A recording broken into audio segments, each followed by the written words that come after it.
Hello there. Hey, Kyle, thanks for the follow. Second City Soldier, I know who that is. Kyle Young, Hawaii Sharks native. Hey, I'm really sorry I didn't get that Chicago team made, but I promise it's down the line eventually. Stream will be starting sooner. Rooney Rush will be kicking off at 1:45. I know this says kick off at 2, but we'll be kicking off a game at 1:45. Just waiting for the room to load up a little bit with some more people coming here. Thank you for the follow, and we'll be with you in a few. Sweet. Stay tuned. It'll be Toronto versus Phoenix kicking things off, and then it'll be followed by that. It'll be Hawaii versus Vegas. Oh yeah. All right. See you in a minute.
Again, we're going to be kicking off here in about 15 minutes.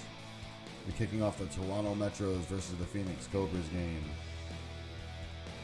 Can't wait for this. It'll be the pro debut of Lamar Marshall, taking on his fellow draft classmate AJ Wayne from last season. And it'll also be the debut of a few rookies. Of course, on the Toronto side, we got the debut in John Connor on the defensive side, as he was our first round pick. And they also have the tight end Colin Mamita making his debut. And Phoenix will be having the debut in Dalton Jefferson at running back and Angelo Dyer at center defensive tackle after losing Ryan Alexander in the offseason.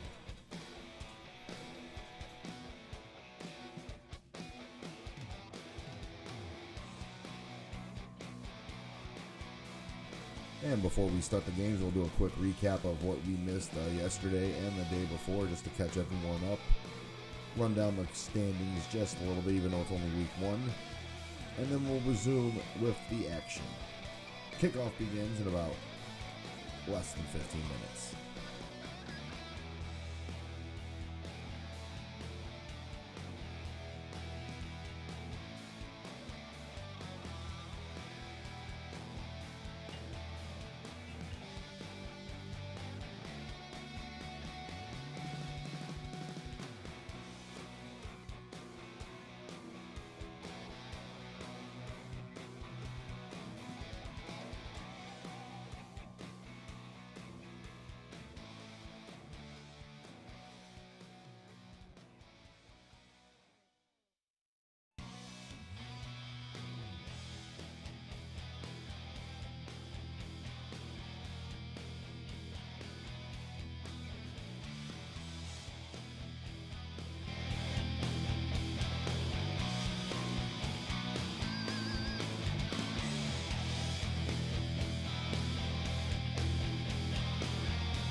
get hype, stay hype. Stream comes to you live, kicking off and recapping everything in about 10 minutes. Thank you everyone that's coming into the chat room. We'll be starting a quick minute break, 60-second ad break here, really fast. And then we're going to come back, and then, of course, the stream will resume and begin, actually, I should say. At 1:45 is when we're going to actually do everything running down. We're going to run a quick ad break really quick. That way we don't have this big inconvenience pop up in the middle of the game. Give us about 10 minutes, and the stream will begin.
All right. Okay, we're back from the break, and yeah, we're gonna be kicking off here in about 3 minutes, talking about everything. Actually, we'll just do it right now. Give me 1 second. I want to see how this looks.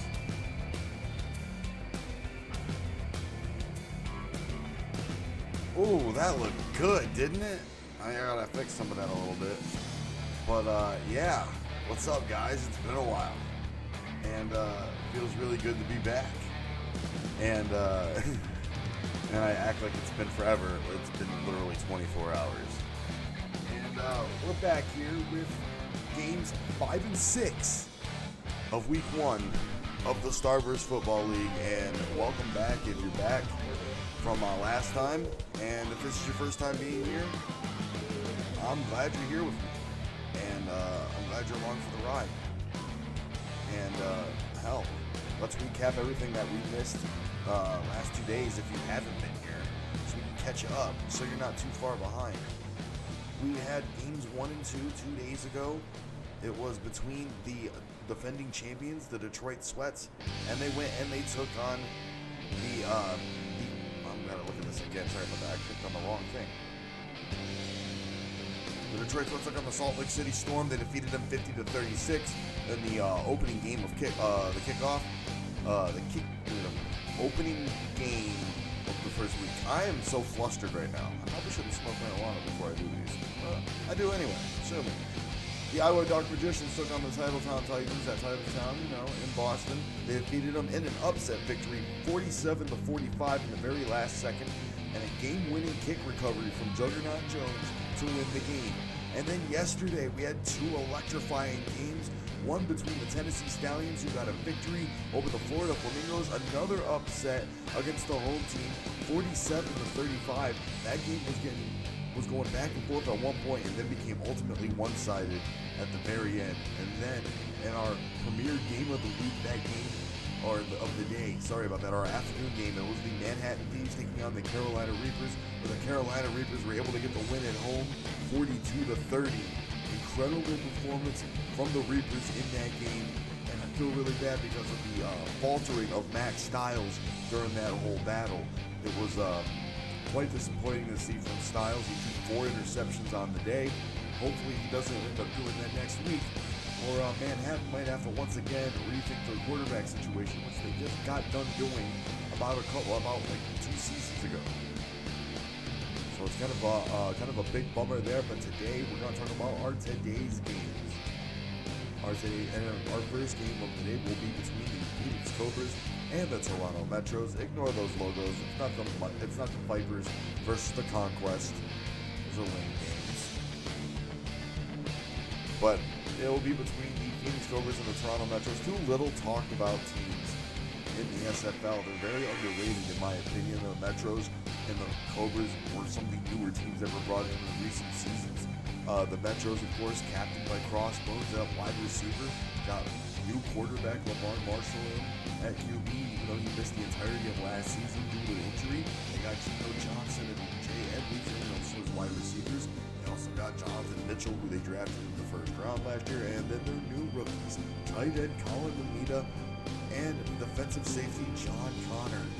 Those are really good 2 important names to look out for. They did really well during the rookie showcase, and they have a good team to be going up against, which is the Phoenix Cobras. They were little known. They didn't have a lot of good key players last season, and then in the offseason they signed Extreme Ortiz at kicker. They brought in J.C. Martinez at defensive safety. They brought in Nick McNamara at tight end, and they brought in Joey Shade at wide receiver. So there's a lot of big players going into this team, but again, they're little known. Not a lot to talk about there. They had Brian Alexander, and then they lost Brian Alexander. That's some bad luck, if you ask me. They're not one to look at and be like, oh, there's past. They did make the playoffs last season, surprisingly. They lost in the first round, but they still made it regardless, even though no one thought they would. So Phoenix is one of those teams to low-key look out for. If you had to really ask me who I think is going to win this, and I was wrong last time you asked me this, I'm going to have to give it to Phoenix because there's one of those sleeper teams to look out for. We're going to kick this game off in about 10 or 5 minutes, depending on what happens here.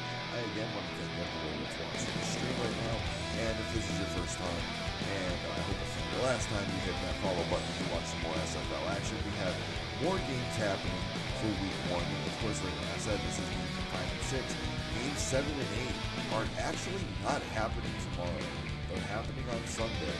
Tomorrow is the LWE's return. They're going to be having LWE's G1 Climax, and they're also going to be having LWE Ryan following that. And they just told me, I just found out just now, that they're going to be changing the start time for their stream. So LWE's G1 Climax 19 will be starting at 5:30 p.m. Eastern Time, 30 minutes earlier than expected, with LWE Ryan starting at 7 p.m. Eastern Standard Time. So I want you to go over to twitch.tv/Tiger Gaming FTWB and check him out there. LWE Tiger Gaming on Twitter for more updates about that. But that's when that stream is going to be happening. And then Sunday, we return with the last 2 games of Week 1 to cap off Week 1's SFL action. It'll be between the Stanford Superstars as they will be taking on the Los Angeles Knights in our game of the week. And then the game before that, which will be taking place at noon, special start time of noon Eastern, it'll be the Miami Vibe against the Texas Outlaws. It'll be one heck of a game there, and then Stanford and LA will be taking on each other at 2 p.m. Eastern. So that'll be on Sunday, LWE stream on Saturday. So with that out of the way, I thought I'd kill more time by talking about that. I guess I talked too fast. It's only 1:48. So we're going to be kicking this game off just a wee bit early. I did say that we'd be kicking off at 2. I don't think it would be fair to anybody who's going to be coming in at 2 o'clock on the dot to really start the game. I'll get early, so I'm going to wait about 10 more minutes. One thing if you're watching the stream, if you come in, welcome. If you enjoy what you see, if you want to see more SFL action, you can go to twitter.com/DSFLfootball, or you can go to that cash guy and then find it through there. I usually use the DSFL games. It's not bad. And then if you want to join the SFL Discord, we just recently made a Discord page. And I'm going to go ahead and copy that link real quick and paste it here in the chat if you want to join the SFL Discord page and get more updates on when the games are and what the schedule is going to be coming up. And you can get to know the players' rosters and all that and the lineups and everything. That Discord page is the place to do it. And of course, there's a sign-up sheet for if you want to sign up for next season. This season, the current season sign-up sheet, you sign up for next season. That is until I make a new one, but I will collect those links to do that as well. And then for anybody who's part of the call community, that helps out with the wrestling side of things that I do on this channel as well, because I do more than just SFL football. I also do Let's Plays and stuff on this channel, but at the same time, I also do my call work. So anybody who's coming in here, and it was about Tournament of Power coming up, I do want to give you guys an update because I did a little bit of an update during the game yesterday. Tournament of Power 2 is resuming. I did take some time off to take care of some stuff at home. I had some financial stuff to take care of. I had some work stuff to take care of, and then I had some family stuff to also handle. So all of that takes precedence over anything to do call-wise and on this computer. I recently got a new PC, so that no longer is a big blocking point at the moment. On wood, that everything goes swimmingly with this.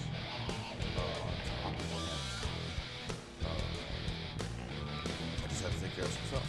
So it's going to be back in full swing. I already have people helping me out with matches. I want to thank all of them. They'll get a big thank you in the credits at the end of the episode as well. When that episode comes up, I do aim on having Tournament of Power 2 up by the end of the month of this August. Like that night 2. Up by the end of the month this August or the beginning of September. That is my aim. So once we do that, it's going to be back in full swing of things. And then, of course, I'm going to be juggling SFL. SFL might go on a later schedule after this. I'm currently doing this daily schedule at the moment just to test and see how it feels on my voice. And just to see how if I'm enjoying things. So far, so good. I'm enjoying doing this. It's taking me away from everything that was stressing me out doing the wrestling stuff.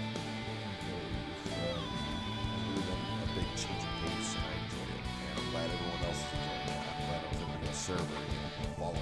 She's got a significant amount of followers nowadays, which is cool. And to find out that some of these guys are wrestling fans too is incredible too. Even though I'm really trying to tap into more sports than just that. I'm tracking more than sports.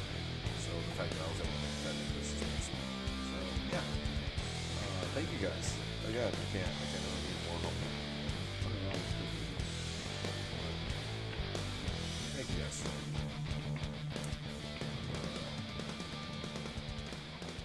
This is for y'all.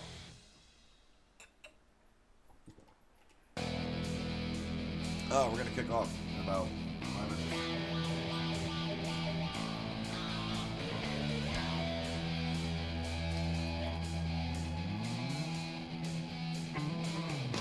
Get hype.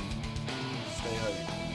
We'll be right back in a couple seconds. I gotta run more stream, so what was it?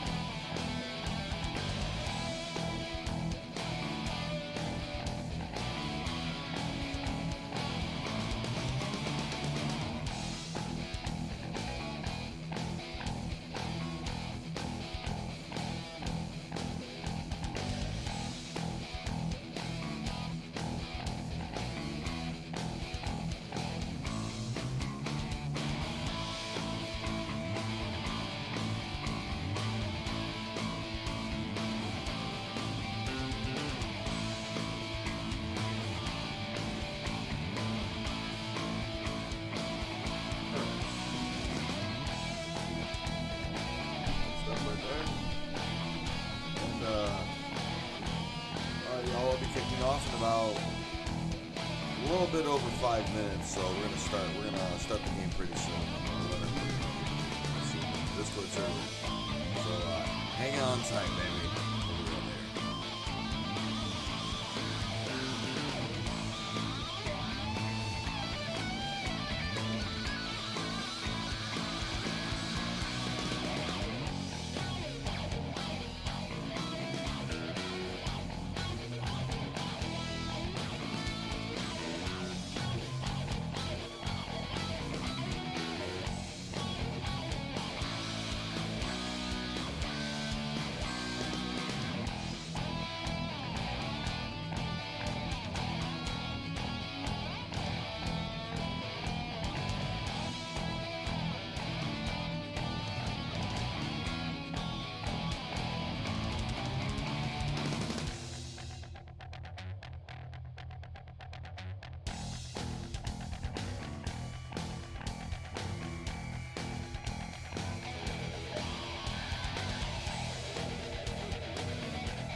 kicking off in just a minute here, Casey. Oh, yeah. Sharks play second. We're gonna be Starting out with the Metros versus Cobras game in just a second.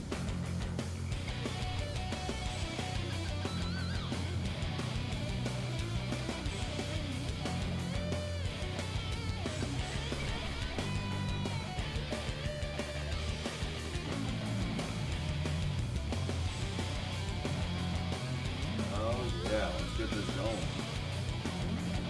Got something spicy here. I want to give a big shout out to Chris Knight, also an SFL player and the GOAT at making graphics, and the GOAT at being coming in clutch situations when I need him to come in clutch. And I'm about to show you all the coolest fucking thing in the world, man.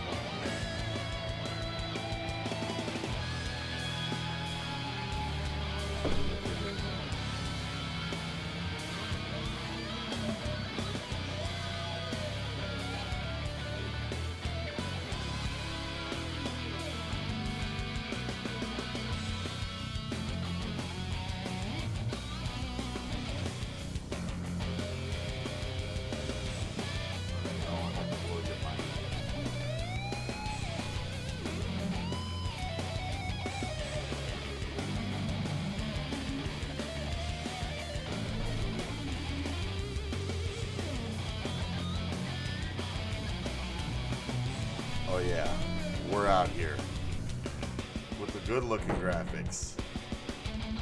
And it is time, once again, for SFL action. We're here with games 5 and 6. And we're starting things off between the Toronto Metros and the Phoenix Cobras. Two very underrated teams I was just talking about, two very underutilized teams. We've seen a lot of rookie debuts, a lot of new team member debuts, and hopefully a change of fortune for these two teams. The Cobras made the playoffs, the Metros just barely missed it last season. So this season, maybe a change of fate. Only time will tell. Thanks everyone that's here watching, and let's get it on.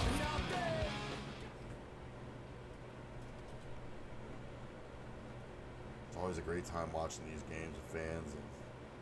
And who would you say is the betting favorite for this one? I was actually talking about this earlier, and I said, and honestly, it's really hard to tell because they're kind of evenly matched team-wise, but I would give this to Phoenix just simply because of they were just slightly had the edge better last season, and their team hasn't really changed that much. However, Lamar Marshall is the brand new quarterback. Welcome to today's Toronto after missing the entire season last year with an injury.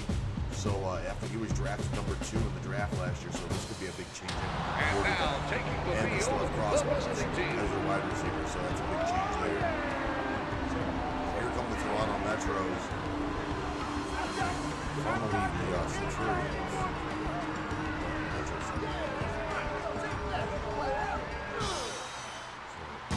Looking like the Notre Dame Fighting Irish. I really appreciate the work. Game audio a bit down. Gotcha.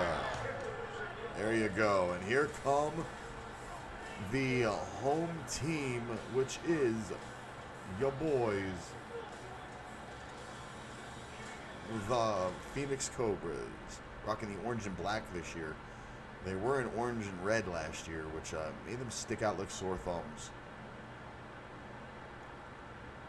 But now they're in the orange, red, and black, which actually looks a lot better for them because they look like the '90s Buccaneers last season. And man, it was not a good look. Extreme Ortiz is going to be kicking things off for us.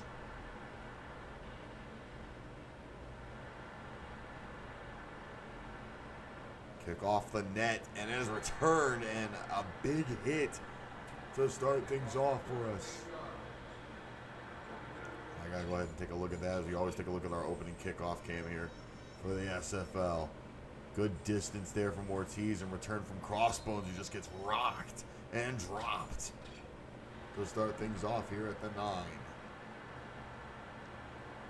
And this is the first time we see Lamar Marshall out at quarterback.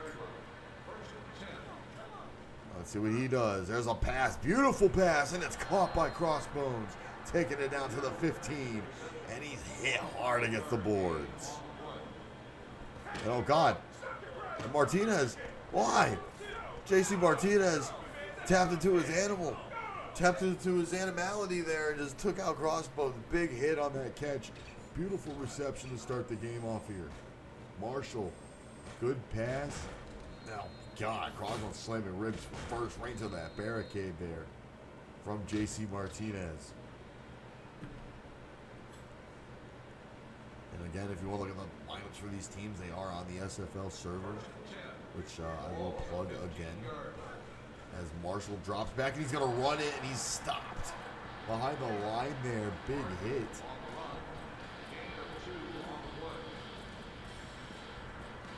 Take a look at that. Take a look at that. Take a look at that run there from Marshall. Tries to go for it, hits a spin move, and is stopped by Joey Shade. Shade came over from Las Vegas during the offseason, finding a new place here.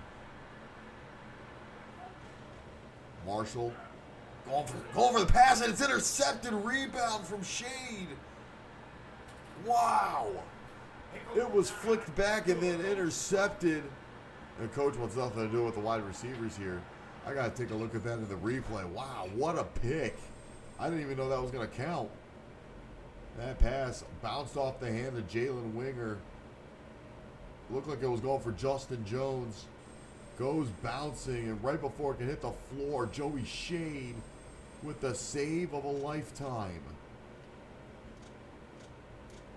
And I'll tell you, that was one heck. He gets a big hit, and then he can tell right where that ball is going to go and makes a big save.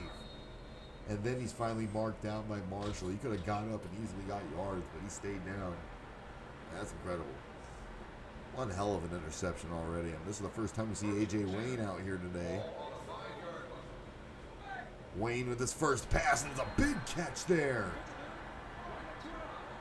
And there's a penalty on top of that. And it's going to be declined. It was on Namita. Take a look at that beautiful pass there. A.J. Wayne. Like I said, this team is a sleeper team to look out for. Big catch there from Miles Walker.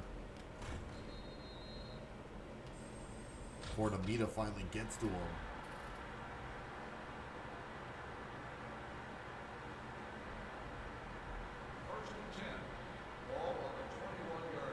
First and 10 now. Big hit there. Miles Walker again gets the catch. And it's another penalty on Namita. Not exactly sure what's going on there with that. They're saying Namita was lined up too far from the box. I'm not exactly getting it. No relation to Casey at all. Yeah, no relation to Casey at all. There's a run. Bobby Hand gets nowhere on that run. Get maybe about a yard before he's clipped.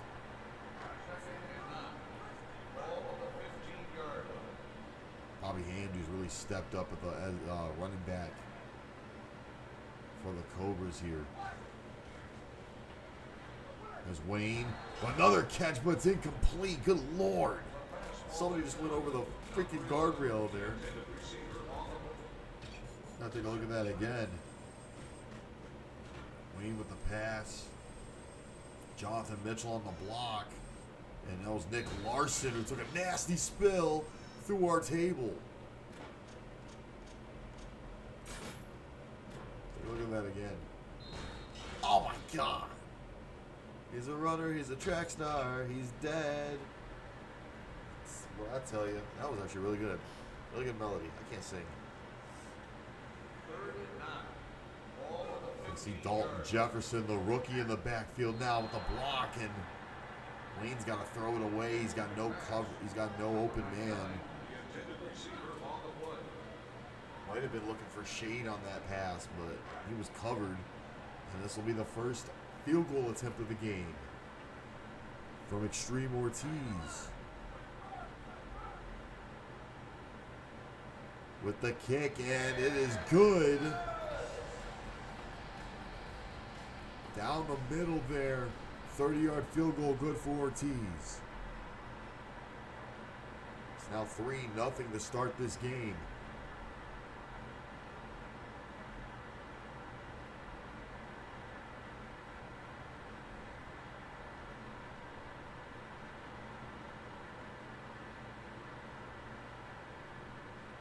Ortiz again to kick this off. And off the net. And returning it from Crossbones with some spin moves. Crossbones juking and jiving everybody. Holy hell. Holy shit. Crossbones with the biggest run of his career there. Spin moves one man, spin moves another. Gets past a few others. Good lord. What a stop there. This is the runner. He's a track star. He's a runner. He's a track star. Finally getting stopped by Ortiz himself. What a run there. Now Marshall hopefully not throwing another interception, even though it's a bit unintentional. Marshall with a catch there, and there's a penalty on St. Louis. And that's going to be a 1st and 5.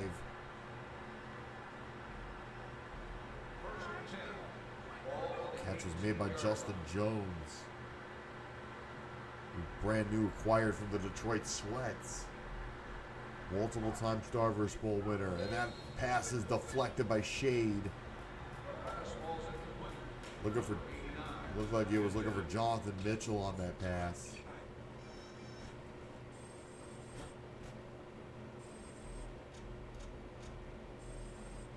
Well, it was Reggie Stills he was looking for. Sorry about that. Missed the pass there. 2nd and 10 on the 18. 2nd and 10. Ball on the 18-yard line. And now look at this. Marshall getting the ball fumbled, but he picks it back up. Oh my God. Good awareness there for Marshall to pick the ball back up, but he's dropped.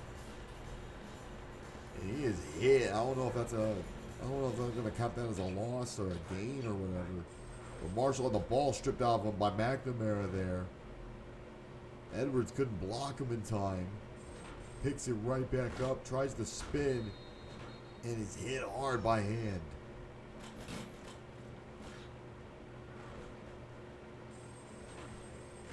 God.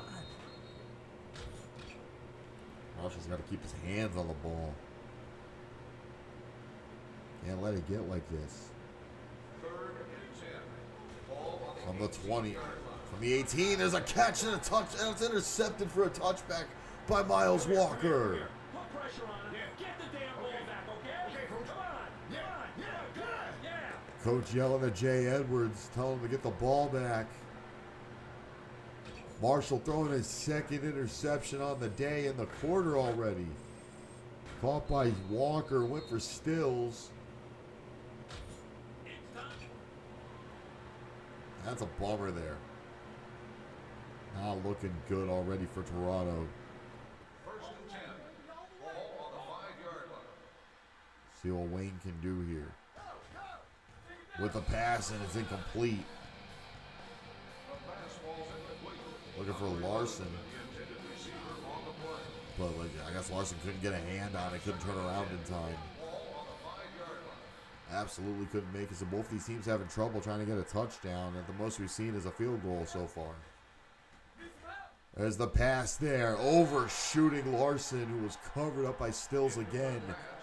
Number 11. The Good intended coverage receiver here on from the Phoenix defense. 3rd and 10. Ball on the 5-yard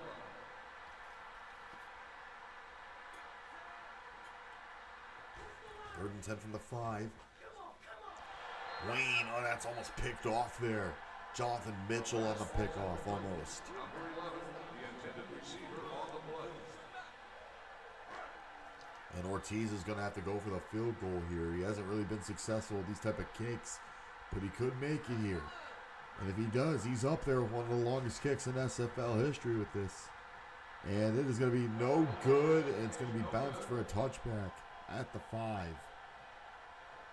Yeah, Coach, what's up? Hey, you're a good motivator out there. The guys look up to you. Dribble, let's make it happen. All right. Okay. Coach entrusting one of the players to get the motivation out. 1st and 10. Saying you're a good motivator. Talking to Chris Janik, the center.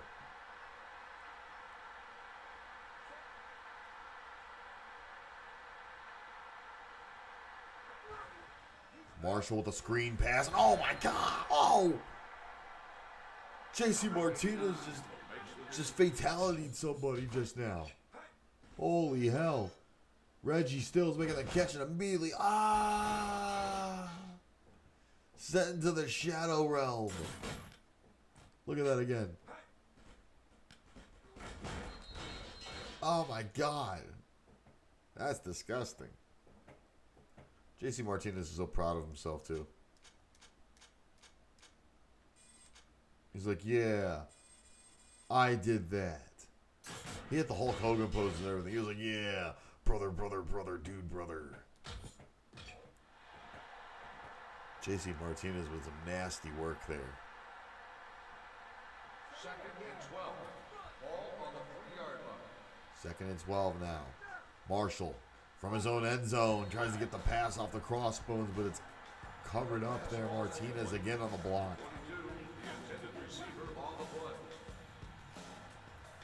Marshall's got all these wide receiver options, but it seems like Phoenix's defense is doing really good at covering all of them.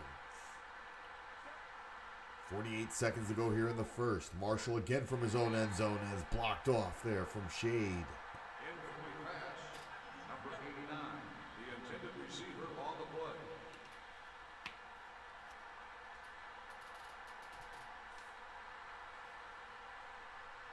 And now from the end zone, Mike Maxwell, known SFL veteran, going for the kick. He's short, and it's immediately into the hands of the returner, and that's Martinez. And he is hit. Push pounding out there. You guys gotta get the ball back. Now work it, work it, work it, work it. I don't know why is he telling Marshall to get the ball back? He's the quarterback. He's gonna go back to the bench if anything. Whatever. Ball on the 15-yard line. First and 10 from the 15. See what they can do here now. AJ Wayne with a pass over the barricade after the catch there for shade. He gets hard. Hit that pavement hard there. It's gonna be second down now. Let's take a look at that pass again. Oh my God! Oh. You know what's messed up? Jay Edwards hit Justin Jones for no reason. God. Could have broke the man's back. His spine. His groin. 5 seconds to go here in the first. Final play of the first quarter and a run from hand, and it's short. And that'll be the end of the first. The score is 3-0. Phoenix still in control here.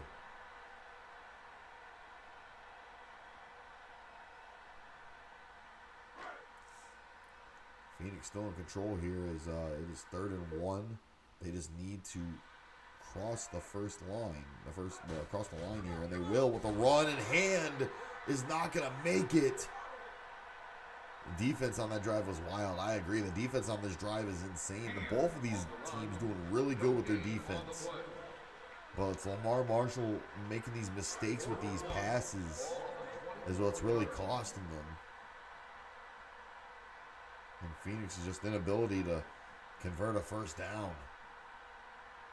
They're going to go for it on the 4th here. It's another run to hand, and he is hit behind the line there by Jones, and it's a turnover.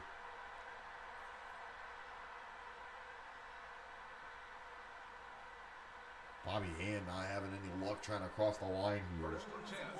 Ball on the 25-yard line.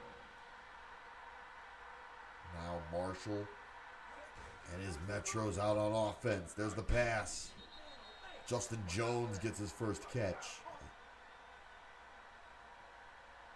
And it's pulled into the 23. Jones makes the catch. Gain of 4 on the play.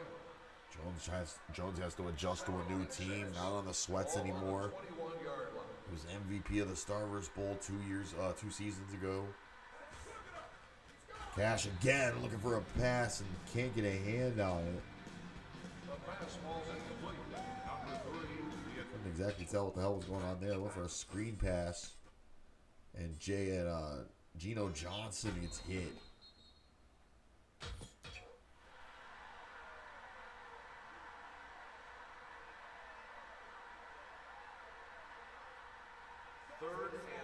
They're down here now.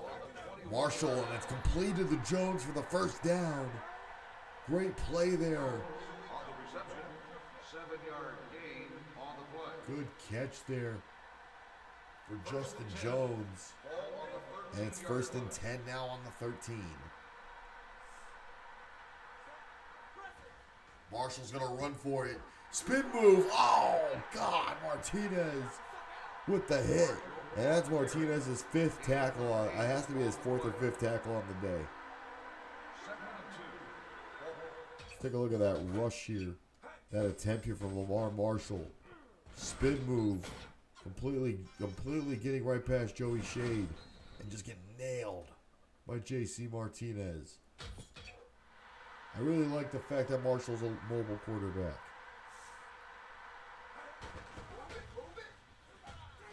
On the move, that gets deflected. Looking for Crossbones, but it was covered up. Jalen Winger on the cover. He got doinked. I agree. He got doinked. 3rd and 2 now on the 5. There's a run, and it's 4th down. Jay Edwards can't get to it in time. 1-yard gain on the play. He stopped short of the first down there. On the 4-yard line. And they're going to go for it on the 4th. Another run from Edwards, and he's stopped behind the line. Turnover on downs. Hate to see it. And you see the run here. Edwards getting immediately stopped here by Andy Scott, former Detroit Sweat.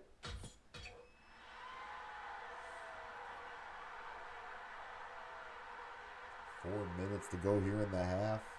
1st and 10. Once again, both of these teams unsuccessful getting a touchdown. Wayne, wide open man.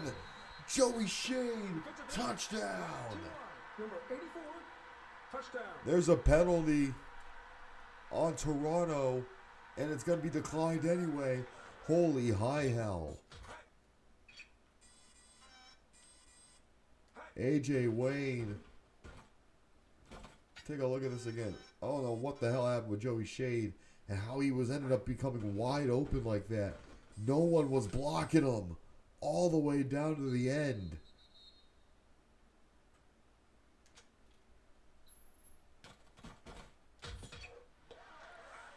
I don't know how anyone was not blocking him there. Even Lamar Marshall was out on defense at one point. That's the first touchdown of the day here. Holy shit. On the defensive back, number 89, the kick is good. Kick is good there, and it is now 10-0 Phoenix. With 3:42 here in the half. Toronto not looking good in this game. Great touchdown pass there from AJ Wayne.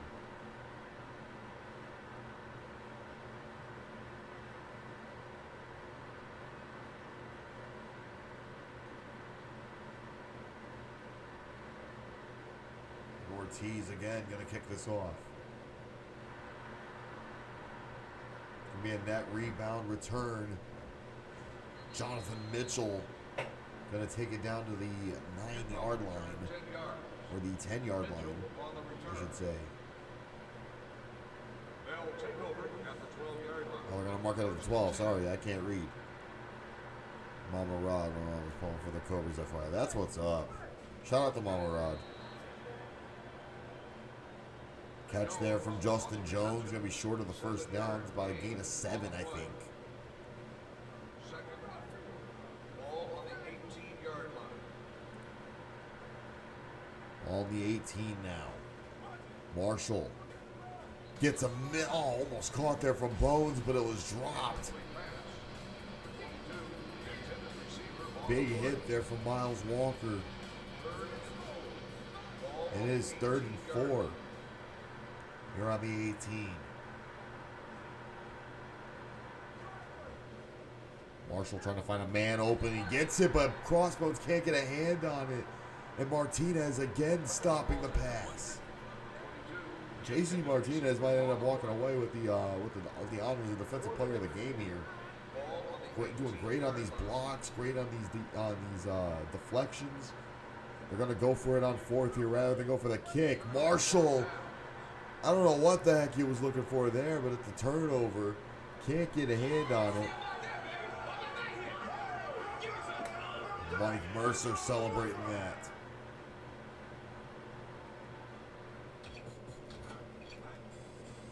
Take a look at this. Marshall, I'm not exactly sure what he was looking for here on this pass. Couldn't find a man open. Might have been looking for Crossbones, but overthrew it. I hate to see him running at me. Yeah, J.C. Martinez, really good quarterback. Really good defensive back here in the SFL. There's a pass. Oh, my God. Wayne caught by Winger. There's a penalty on Namita again. Namita drawing a lot of penalties in this game. I'm not exactly sure what's going on with that. I think it's because they have, I don't know what's going on with Namita. What you're saying is...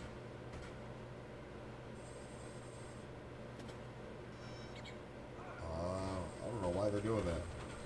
Because Namita's lined up as a quarterback, they have him doing that, and Namita's stopping the hit on Shade, stopping the tackle on that wasn't Shade, that was Winger actually. And now off the barricade, out of bounds. It's going to be caught out of bounds. That rolled right in and then got knocked out of bounds. What a catch. I don't know what happened there. Look at that. Look at that throw there from Wayne. Looking for Larson. It's caught, but it's knocked out of bounds because I don't know what the heck happened there. But they're going to count it out of bounds. That catch there for Larson. 2 minutes remaining. He did try. Bro tried indeed. 2nd and 10. Deflected. Jonathan Mitchell on the deflection on Larson's pass. Jack Swagger, not Jake Hager, should be in the SFL with these chop blocks. Man, I've seen titles change for chop blocks before. And oh my God, Wayne getting hit, I think, as he threw that. Looking for Miles Walker on that, and you see the offensive line kind of just like falling apart here. That or he just underthrew Joey Shade there. Yeah, he looks like he underthrew Shade there. I thought he got hit as he threw that, but I guess not. And Ortiz going to go for his 2nd field goal of the game, and this will make it a 13-point game, making it 13-0 Phoenix in the lead here. Like I said, don't sleep on Phoenix. Very beginning of this. They're showing why exactly.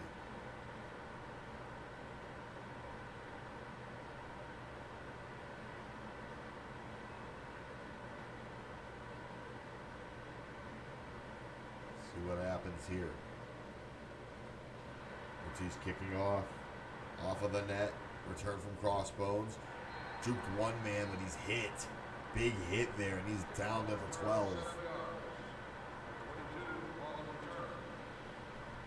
Yeah, it is real close. They're just about barely getting passes off that. That one lucky touchdown there is what really changed it, as the 1 minute warning has been activated for us here in the SFL. Seems very much on equal footing. I agree. Yes, it is. Very much the defenses are really, really strong here in this game. Especially difficult for Toronto. And Marshall getting hit. His offensive line just crumbling. Hit by Mike Mercer. And there's a penalty. And they're going to call a penalty on Phoenix, I think. They're going to call the penalty on number 74. That's Angelo Dyer. Might have been a roughing the passer call, actually. I'm not going to lie.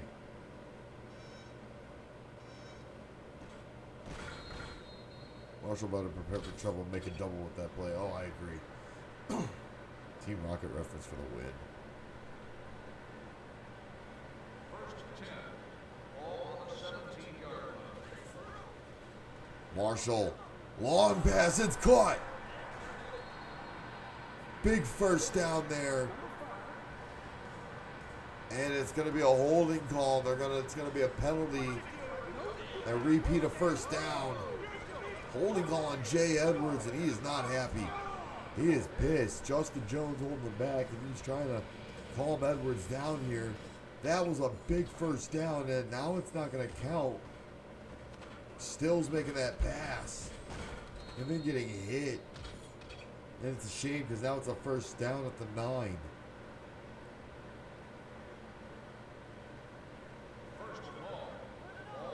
Big first and long here for Marshall. Hand off to Edwards. He's going to run it. And the Cobras will be getting the ball back to start the half. If I were the Metros here, I'm trying to do everything to get some points on the board before halftime. It's not looking good for them so far. Marshall. And that is deflected out of the sky there by Walker. And now it's 3rd and long. And it's getting increasingly difficult for Lamar here.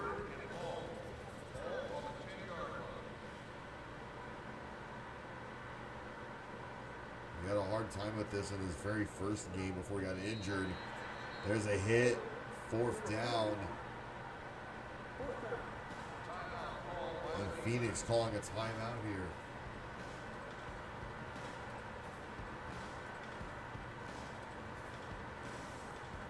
And Maxwell going to go for the kick. Hopefully, he can get them at least 3 on the board. There's the kick, and it is no good. And it is a touchback. Maxwell missing his kicks.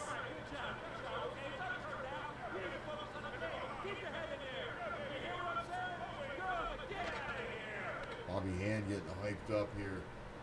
There's 28 seconds remaining.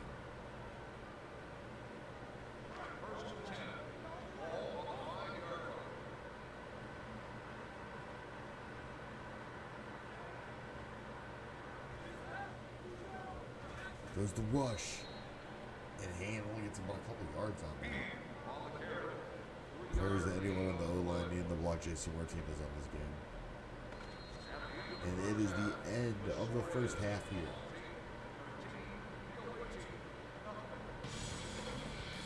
And it is halftime. It is 13-0. The Cobras get the ball back once the second half begins.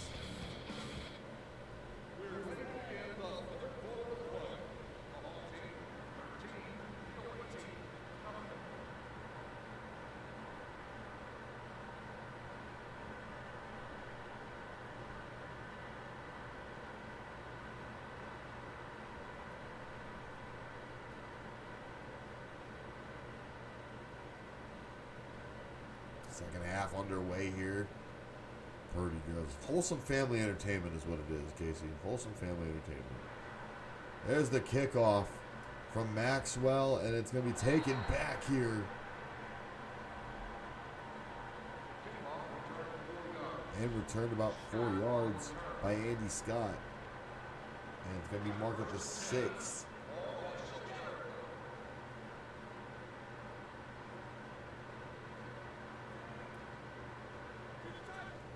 Hand off the hand, and he's hit behind the line there by Stills.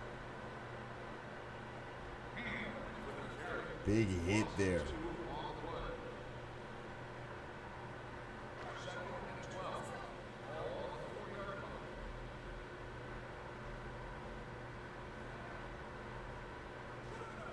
Second and 2 now, and all deflected by Jonathan Mitchell. I've been looking for, not exactly sure who he was looking for there, but I know Wayne had a man deep downfield, looked like it was Larson, and it was deflected there by Mitchell. I say, I'll give Toronto's defense this. They're trying. They're trying harder than their offense. Larson makes the catch. Sweet pass there. And the receivers for the Cobras getting pretty hype on that catch. Beautiful pass there to Larson. Spin moves one man. Looks like Stillsy down. And then finally a hit there from Mitchell.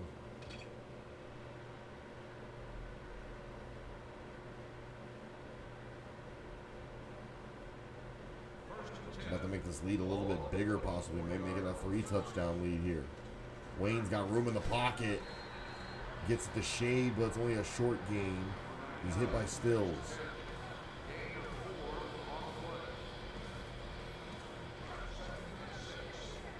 Second and 6 on the 21.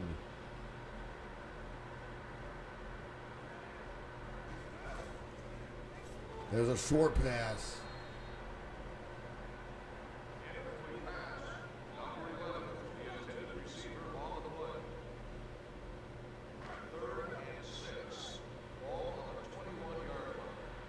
Six on the 21.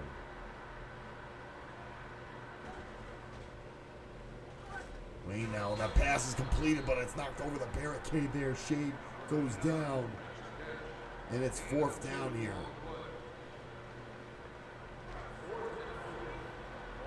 4th and 4 on the 19.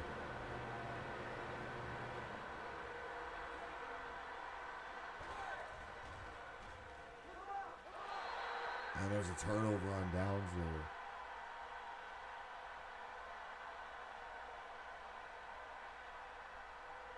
First and 10. Ball on the 19-yard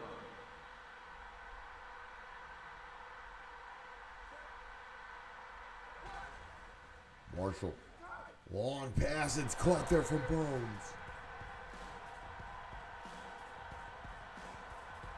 Big catch there, and that's the 5th tackle for Jalen Winger. Big pass there. Crossbones was able to finally hold on to a ball for once.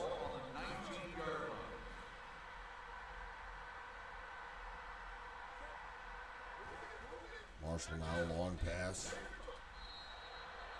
Hits the barricade. Those crossbones. Gets maybe about a couple yards on that. Gets about a couple yards on that. And 2nd and 4 here. So it was about a 6-yard pass. It wasn't really a long pass. It was a medium pass. Marshall dropping back. Pump fake. It's caught. And into the 1st down on that hit. 3 consecutive passes in a row there for Lamar Marshall. As that catch is completed to Geno Johnson. It's now 1st and goal for the first time for the Metros here, with 3 minutes to go in the 3rd. Off of the barricade and almost intercepted. Sometimes you got to worry about overthrowing here in the SFL, not because it might get incomplete, not because it will go out of bounds, but because the other team might intercept it when it rebounds. Johnson gets some positive yards on that rush, or Jay Edwards, sorry about that. Gets positive yardage on that run. 3rd and goal now from the 5.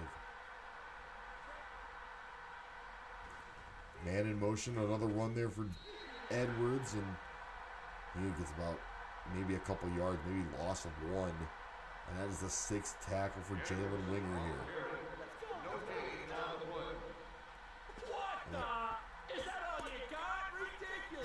And coach is not happy with Jay Edwards' performance here in this game. Not happy with Jay Edwards' rushing performance. He's trying his damnedest, though. I'm not exactly sure why. It's 4th and goal. Marshall.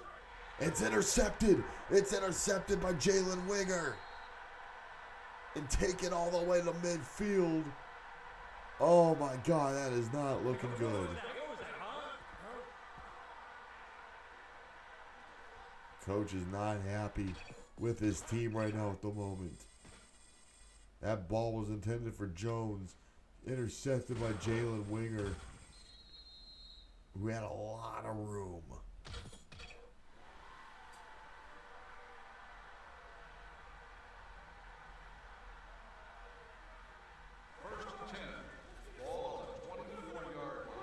Wayne, that's deflected out of the sky there. Incomplete pass. Number 99, the intended receiver on the play. Second and 10. Ball on the Incomplete pass there now. Is now 2nd and 10.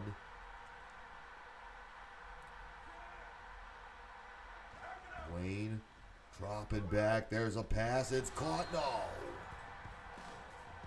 The fastball's incomplete.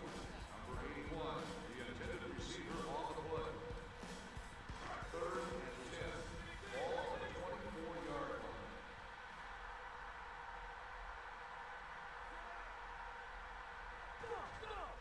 line. Wayne now throwing it, but it's a fumble. It's picked up and recovered by the Metros.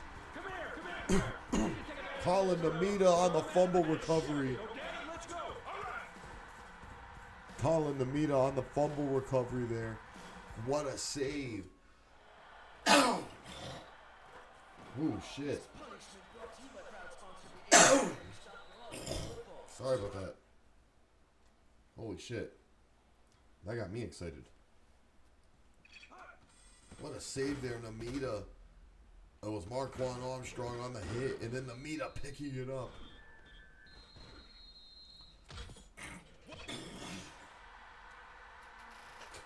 What a recovery there from Namita. First and 10. Ball on the 19-yard line. Marshall now throwing it, getting some room to throw it, and gets the pass off to Jones. Back in the field, back in goal range almost. Second and 4 now. Minute 10 to go here in the third. With the receiver in motion. Marshall with the pass. It's complete. No, incomplete. Looking for Crossbones. He was double covered there.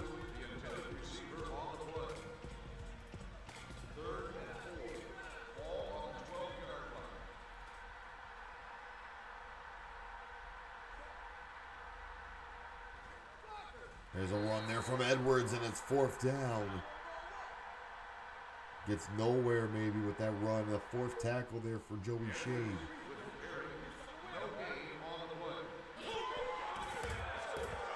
Oh my God, CTE party here from the Cobras.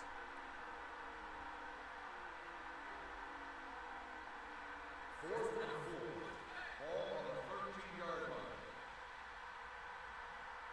line. 30 seconds remaining. Marshall. And it's a turnover. And can't get a completion. They cannot convert these. Having a hard time here. Jalen Winger really playing a good part, a key part for the defense now in the second half.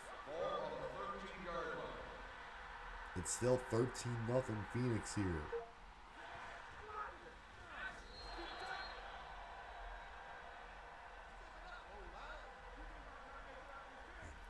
AJ Wayne just got decimated on that hit. Let's take a look at that again. Wayne tried to run, and he gets nailed by Ryan Queen. Oh my God! And then Colin Namita finishes it right off.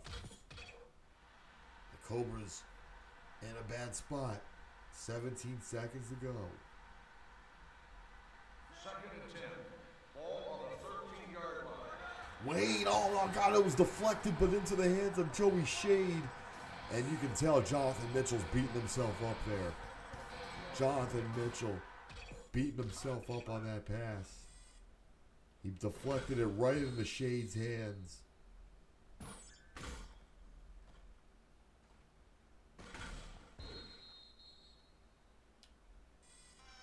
And you see the disappointment there from Jonathan Mitchell. That's going to end the third quarter.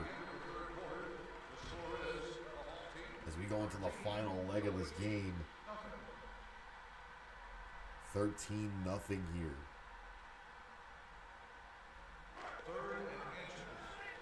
It is 3rd and inches now to start the 4th quarter.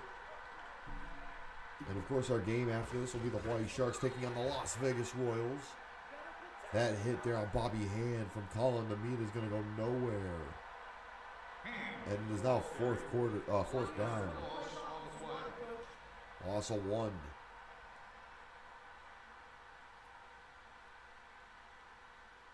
Bobby Hand getting nailed.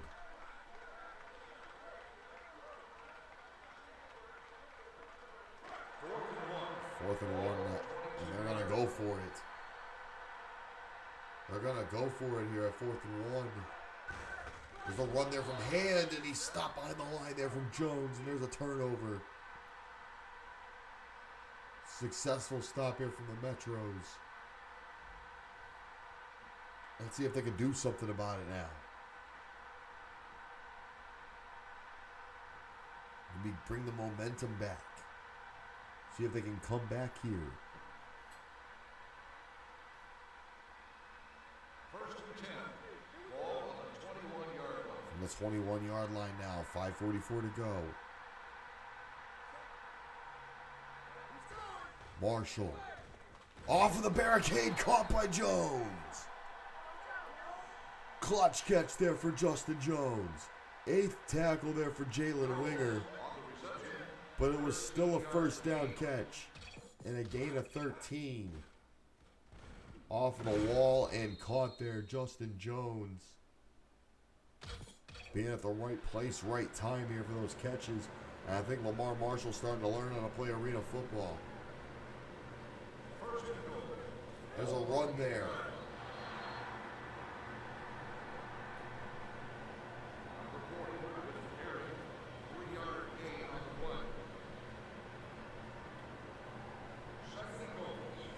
On the run there from Ray Bar 2. Gets nowhere on that, or gets maybe about a couple yards on that. Marshall now caught. Crossbones with the catch. Gets a couple yards on that. I think that was they're going to mark it as an incomplete pass, actually. I'm going to take a look at that again. Yeah, it was knocked out of his hands. Oh my God. J.C. Martinez and Jalen Winger just teaming up to take out people here. Kind of like Byron Stoltz and Jeff Noah last game. There's a catch there. And it's a holding call. They're going to call it 4th and goal. And it'll be 4th and 2 for the Metros. 4:47 to go here. It's touchdown or bust. There's a run. I don't know why I don't know why they ran it, but it went nowhere. Jay Edwards getting stopped hard behind the line. Oh, wait a minute. Bones getting into it with Angelo Dyer, the rookie. A little bit of a dispute going on here. It's still 13-0. We still have Hawaii versus Vegas after this. There's a pass. Oh, drops behind the line. Miles Walker. And they're going to call a face mask on that. 4th and 2. They probably didn't want to risk an interception. Smash it up the middle of 2-yard again. They went to the side. And they're calling a face mask on. They're going to call a face mask on Stills and Scott.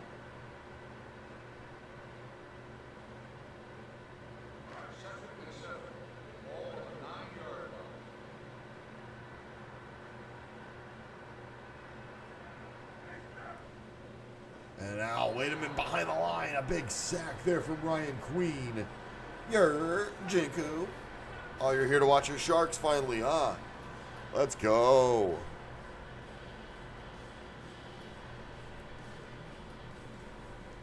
That sack was there behind the line, and down went A.J. Wayne. And they're finally able to stop the Cobras here. It's 3rd and 11, but they got to be able to stop them in time to get some scores in.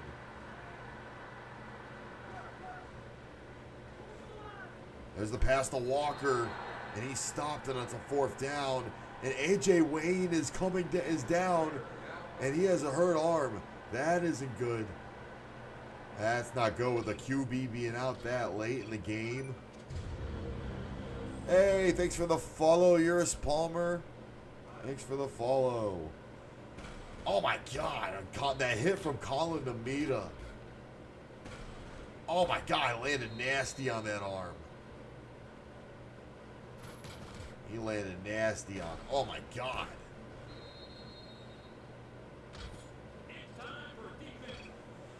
I mean, more or less, they only needed 2 yards instead of risking an interception. Bad call at the end of the day. There could be implications. I agree. Thank you for the follow. There's a catch there from Wayne and over the barricade. It's a 1st down. Joey Shade. What a pass there. Ethan Jones, the replacement quarterback, getting a big 1st down pass there. And that is not looking good for Joey Shade. I hope he's all right. What a complete pass there for Ethan Jones.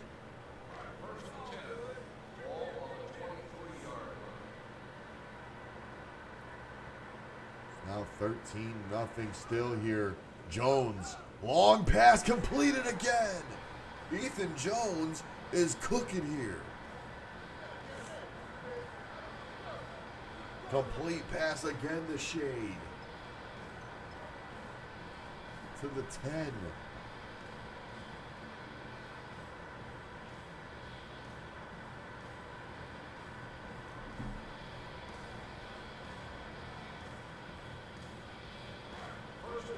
First and goal now, and it looks like the backup for the Cobras might be better than the starter for the Cobras. Jones overshoots the receiver there, getting nasty overshot. This is a very frustrating game to play for Toronto. I agree. It's a very frustrating game for the Metros. If you're a Metros fan or if you're a Metros player, you're having a hard time with this. You all got your quarterback back, and he's not doing too well. Your backup quarterback that you guys had before that was doing well, but then he got released. Oh, what a hit. Bobby Hand with the hit. It's now 3rd and goal.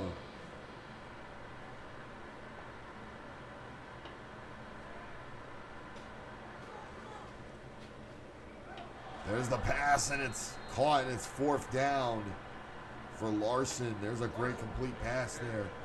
They could go for it, or they'll just deliver another kick and make this a 16-0 game here, which that's what they're going to go for. Ortiz is going to go for the kick.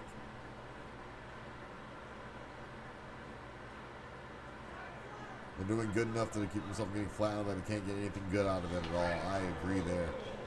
They can. They can barely get anything out of this.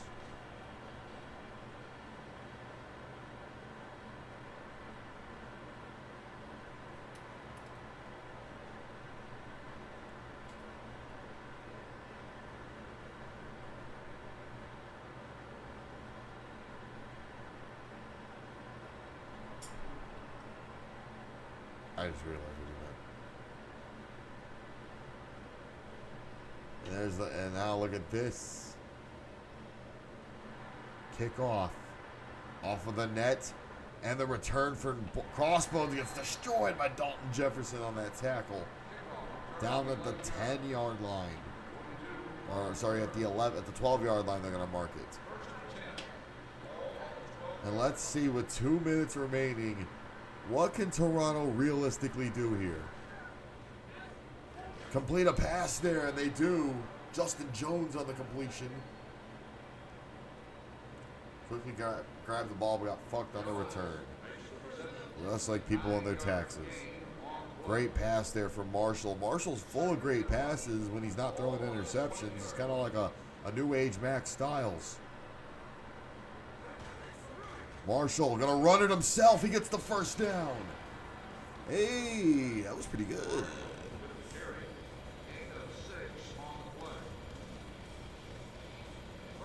And Marshall, big 1st and 10 now.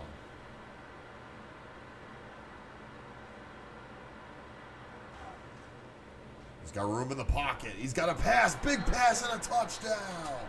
Reggie Stills. And his third consecutive pass results in them finally getting on the board and showing a sign of life. They're going to go for the 2-point conversion. They better not run it, because it's not going to go anywhere. I'll tell you that. Marshall going to run it, and he is not going to get there in time. Dropped on his noggin. And they are now down by 10 in this game. A huge touchdown for the Metros. And they're going to go for the onside kick here. And this could go either way. Honestly, kicks can go either way.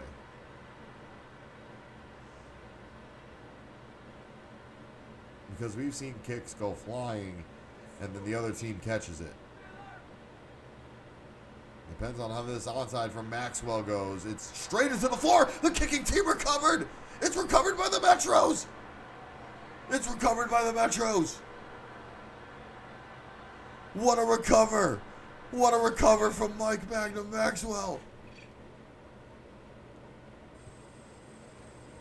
It was picked right up. Oh my God.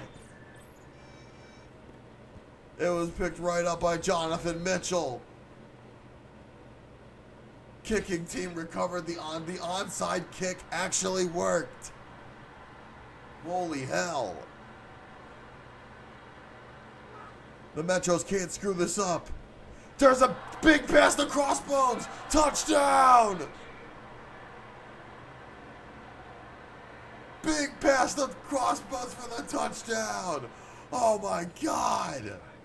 Lamar Marshall pulling out his bag of tricks here. Crossbones finally getting past Martinez. Holy shit. There's less than a minute left in this game. They're going to go for the extra point.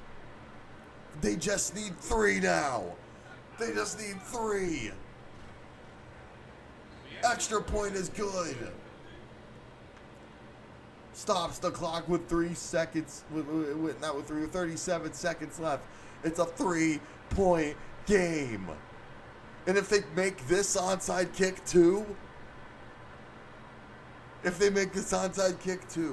not going to get my hopes up. I'm not going to get my hopes up at all. I'm knocking on all the wood right now at the moment. Mike Magnum Maxwell completed an onside kick. That is not a drill. Even the coach is trying to get him to do it. Even the coach trying to get him to get this the right direction. It's recovered by the Cobras, though. Scooped right up by Mercer. And the Metros calling their first timeout of 3. It's first and goal for the Metros. First and goal for the Cobras here. Any positive yardage will keep the clock going. And that is a no gain for Jefferson, the 6th tackle there for Justin Jones. Or Bobby Hand, sorry.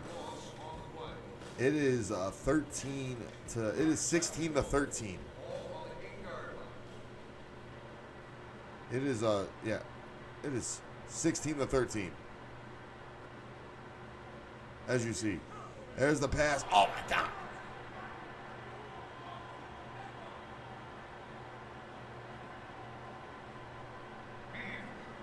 And Bobby Hand with the run, and it's a loss of 1 that stops the clock, and that makes it 3rd down. 3rd and goal on the 9. Any gain of yards will end the game. Hand, and there's a gain of yards, and he gets it. It's 4th down. 30 seconds remaining. Timeout's going to be called by Toronto. And they can go for an easy 3 here, or they're going to go for it and add 6. Anything can happen here. That timeout called at the right time, and they're going to go for the kick. This will make it a 6-point game, which realistically means Toronto in these last 30 seconds can get a touchdown if they're lucky. They need to put the... It's no good! It's no good! It's no good! It's no good. The Toronto's going to get it on the 20. Toronto's getting it at the 20. What the hell just happened? Ortiz's kick hit the crossbar.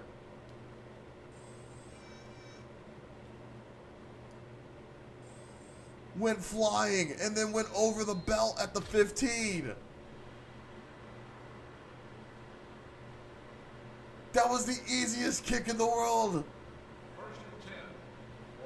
I don't know how they missed that. Marshall, there's a pass there. Jones gets it. There's an encroachment call on the Cobras.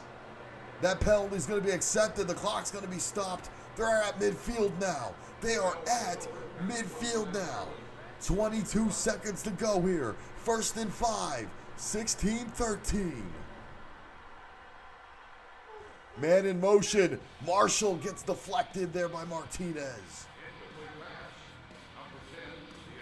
Incomplete pass. Looked like he was going for Justin Jones, but might not have been enough room on that side. It's 2nd and 5 with 21 seconds to go here in the 4th. Toronto down by 3. Marshall in the pocket. It's completed to Jones. It's 3rd and inches. The 10th tackle there for Winger. And they're calling no huddle because the clock's still going. They're calling no huddle here. 10 seconds to go. Time, and Toronto's calling the timeout. They just burned time. They just burned time for what? There's 4 seconds. Why are they going to go for the kick? That won't get you the win. The kick won't get you the win. The kick from Maxwell is no good. Yeah, go. All right, listen. They want the ball. We got it. Let's make something happen. Go.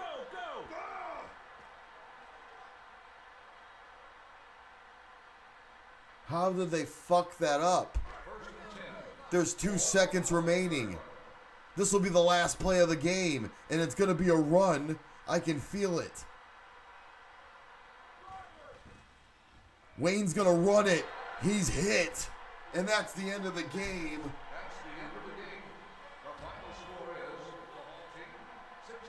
And Phoenix is going to win this in a really weird clincher of a game. What a weird finish. 16-13. The Cobras get the win. That was the weirdest finish I've ever seen to a football game. And I watched Detroit Lions games. Ladies and gentlemen, and all in between, this is why these teams are good, not great. I'm clenching all right. He's clenching his fist. Jalen Winger gets player of the game for his 10 tackles. But what the fuck? Both teams just made 2 awful chokes, bad decisions. They have just both showed why they are the middest of mid in the SFL. What happens when a mid team beats another mid team? You get that type of finish. And that's what science has proven us.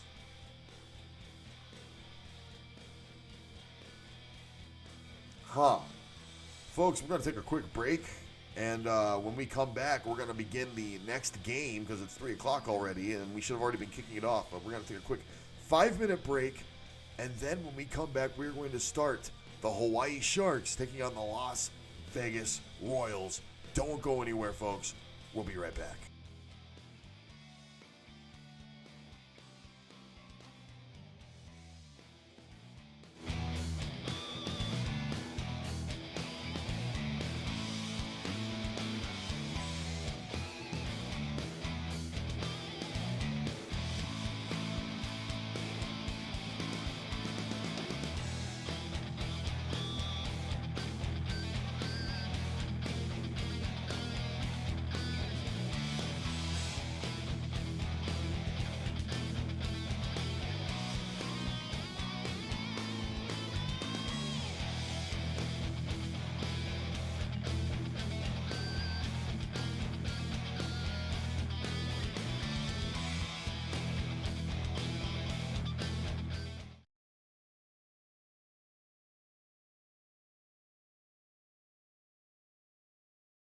Oh no, the demo's gonna play. Oh shit, I gotta stop that.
again, and we are ready for our next game, which is going to be between the Hawaii Sharks and the Las Vegas Royals. In my opinion, both these teams are very evenly matched teams, especially since Las Vegas has come up from a resurgence from being one of the worst teams in the SFL to being one of the best teams in the SFL. At one point, they went on a 6-0 undefeated streak, and that was last season. It was pretty damn hard. But Hawaii, speaking of undefeated streaks, went on an 11-0 winning streak before losing their final game of the season in their SFL debut. Jeez. Hold on, let me turn me up a bit. How about that? I'll again talk about that. But yeah, in their SFL debut, Hawaii went 11-0 before losing their first game finally. In my opinion, the betting favorite is the Hawaii Sharks. I would give it to the Hawaii Sharks on this, just simply because they have a more stacked roster, a more stacked team. They got their running back in Jinku Ventura. They got their wide receiver in Kota Amora. They just recently, they also got Malcolm Carter III as a receiver. They just recently drafted a wide receiver as well. Hawaii is really good. They brought in Keontae Tyson.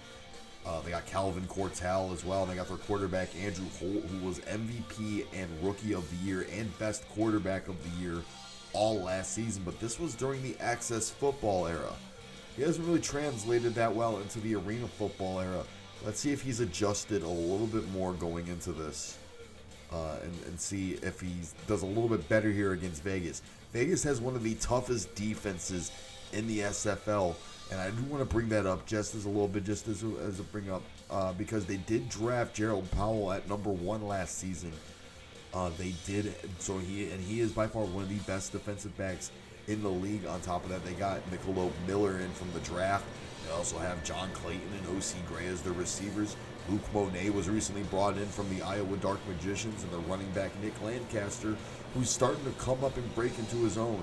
Kelvin Diggs and Shane Spain are both competing for the quarterback spot here. It'll be interesting to see who actually starts this game. Will it be Diggs or will it be Spain? Spain recently came over after dropping his spot from Stanford.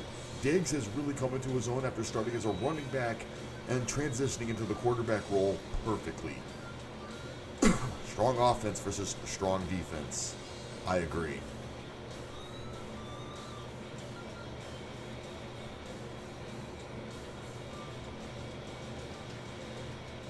We need Charlotte Flair. The stream does not need Charlotte Flair, Jinku. We're gonna run probably an ad in about. Actually, not now. We're gonna snooze that for 5 minutes. I don't know why this thing really wants me to run an ad right now and have me make that money, but we're gonna start this game off right now. It's the Sharks. It's the Royals. Let's get it on. The stream does not need Charlotte Flair. Maybe you need Charlotte Flair. Do you?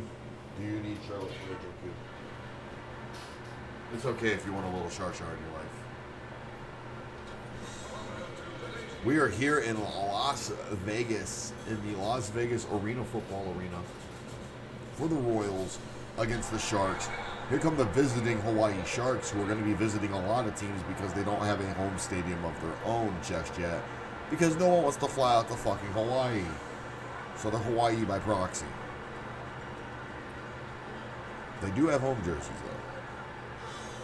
And there's Kota Amora. She doesn't want to go to the Shrek Land, though. And here comes the Las Vegas Royals. The red and black attack back again and looking hopefully to do a little bit of a resurgence of themselves. You see Luke Monet, a new member of the Royals, after coming over from Iowa. And kicking things off for us will be the Sharks. Vinny Deprizzi, or Deprizzi, or Deprizzi. I don't know how to pronounce that last. I'm assuming it's Deprizzi. Will be kicking things off for us. And in the back to return, I believe, is Gerald Powell, and that he is not going to be able to return that at all. And that is a touchback. Not gonna get a kick. Not gonna get a kickoff return. What a buzzkill here for the Sharks. 1st and 10, and here comes Kelvin Diggs. And the Royals. Diggs now with the pass. It's caught. Wow. That got tipped and still caught by TJ Mars. I think that was Mars on the catch. Let's take a look at that. That was a really good clutch catch there. There's a pass and almost deflected and bounced. Oh, it's Monet that made the catch. Kyle Young on the deflection, but Monet able to make the alternate. The audible, and able to turn around last second and get the catch. That's why the Magicians recruited him. He's really good at making those twist around plays. He might be a problem. It's intercepted. Kota Mora with the interception and the touchdown. Pick 6 already. Holy moly. Look at that. Wow. Okay, so the tone has been set for the game. Look at that. Deflection here from Malcolm Carter from MC3. Grabbed by Kota. Look at that block there. MC3 immediately blocking OC Gray. And Kota Mora getting the touchdown. Take a look at that.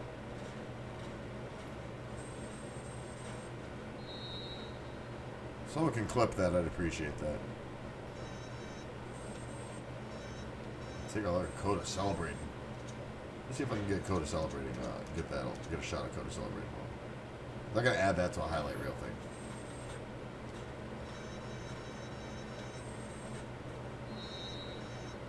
Great touchdown there for Kota Mora.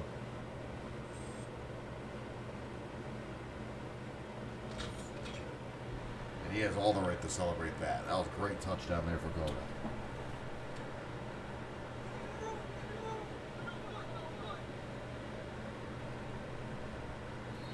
And the extra point is good there. 18-yard interception return there in the first pick 6 of Kota Mora's SFL run since coming back to the Arena League. I don't think he's even thrown a pick 6 before. Or caught a pick 6 before. And again, the Sharks, I feel like we just had deja vu. I feel like this just happened. Vincent DePrizzi kicking this off.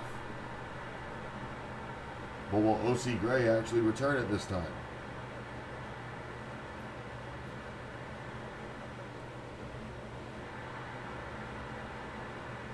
And it's again a touchback.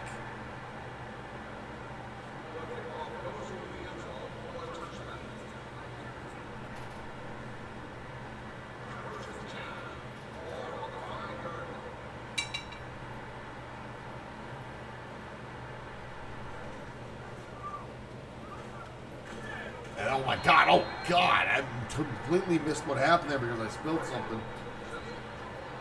That was OC Gray, I think, on that catch. Take a look at that again. This is another one of those do it again, I wasn't looking. Oh my God, OC Gray caught that ball on the screen, got past the first defender, but then it was Jinku on the hit.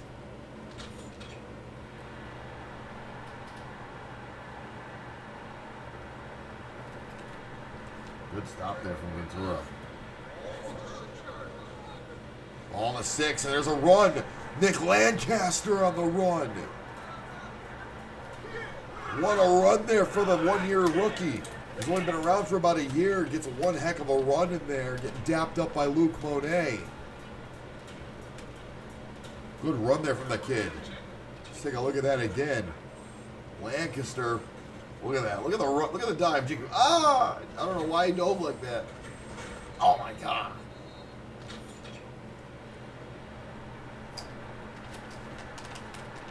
On the 21 now. Diggs with a lot of room. He's got him in. He's got Monet. It's a big first down.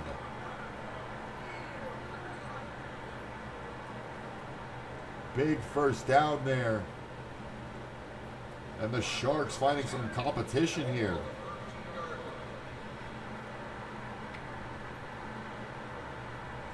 This is still the first. This is still technically the first drive. There's a throw. Yeah, Kota threw a pick 6. Someone throw a pick six? Question mark. Yes. Yeah. Coda. Diggs threw a pick six and Coda caught it.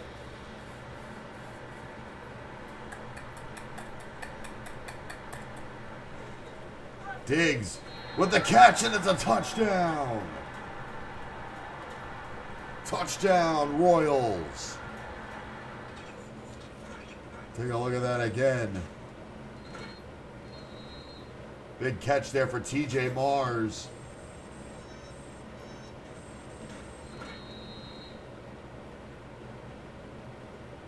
Great catch there. MC3 deflected it to his teammate. What a guy. And here comes the kick here for Kevin Chumbawamba. The other Chumbawamba brother. Gets his SFL debut. It's an extra point, and it's good. 7-yard pass there from Diggs to Mars.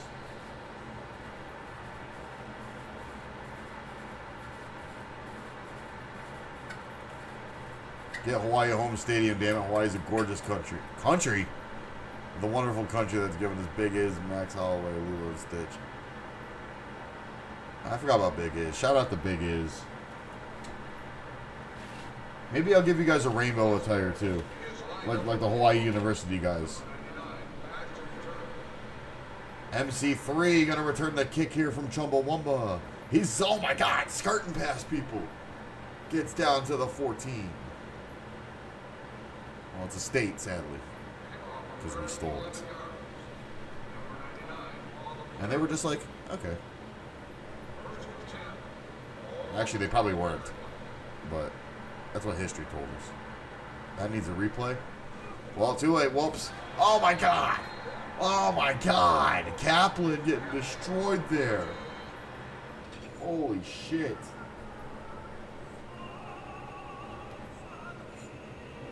What the fuck? What the fuck? What the fuck is this? What kind of ad is this? Whoever spun behind a member of the opposite team started running, following behind him, confusing the fuck out of the other guy. It's a Champ Sports commercial. That's crazy. I got hit with an ad after the ad. That's insane. Imperialism.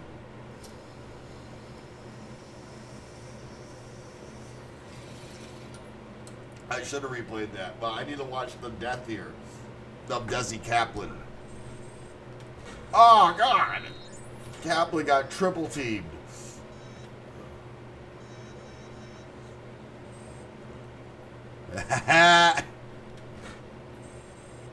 Look at that hit. Boom, boom.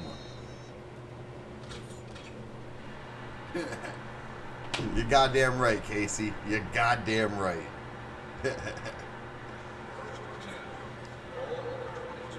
First and 10 now. Holt. Long pass, it's caught. Touchdown. Andrew Holt's first catch. And it's a holding call. Oh, they're going to call holding on him. Keith Ryan getting hit with a holding call, and he's pissed. Oh, Keith is pissed. Keith is pissed about that penalty call. Take a look at that. That was a complete pass straight down there from Holt. Right to Kaplan. What's with the brain pop Tim and Moby sound effects?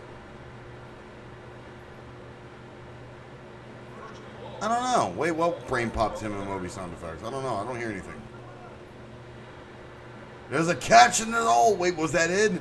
Was that in? They're going to mark it incomplete.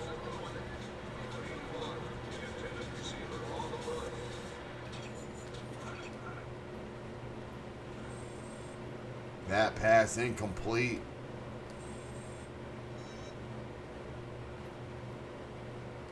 I know what Tim and Moby is, but like I don't know what you heard. Tyson was the intended receiver there, but he got knocked out of his hands. TJ Mars, I think that was Mars on the block. I can't tell. Oh, it's John Ward. Okay. I can't tell. The targeting sucks sometimes. The camera effects on Moby. That's dead. I'm dead. Oh my God! And oh, Keontae Tyson. Oh my God, I knew that hit looked bad. His leg is fucked. His leg is fucked. Let's take a look at that again. There's a pass there. Holt completes it to Tyson. Tyson, oh my God. He's got 3 men going after him. John Ward looks like he grabs him. And then Monet just shoving, landing right on his leg too in the process. And Tyson not being able to get taken off of his own accord. Not looking good there when you injure your calf like that. There's a run there from Jinku, and it's a 4th down. He tried to run it, and there was no gain there. A loss of 1, sorry.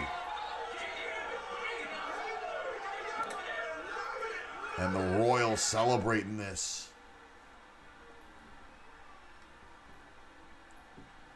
Jinku not getting any there. Jinku's having flashbacks of working with Max Styles. When Max Styles used to say, "What's that, Jinku? Run the ball." What's that, Jinku? Run the ball! Turnover! No, he went backwards. What happened? What's that, Jinku? Run the ball. Oh, fuck. He said, "What's that, Jinku?" Aw, what's that, Jinku? Run the ball.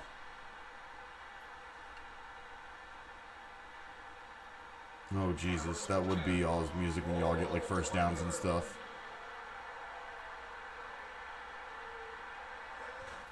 Diggs now, screen pass, and oh, my God, right into the wall. Mars goes into the wall there. That's a no-gainer. No gainer. Ball on the 19. And Diggs is calling an audible. Holy shit, I've never seen a call an audible before this game. Diggs called an audible. It's deflected and intercepted. You fool, Beastman. Kyle Young on the catch.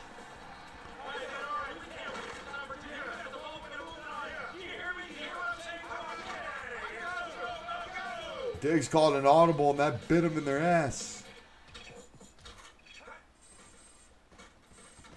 Oh my God! Bounced right over the head of Luke Monet. Bounced off of his back and right in. Oh my God! Right into Kyle Young's hands.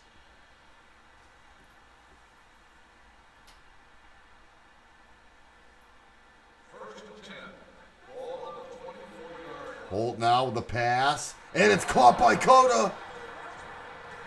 There's a penalty on Vegas, but it's going to get declined. That is a touchdown for the Sharks.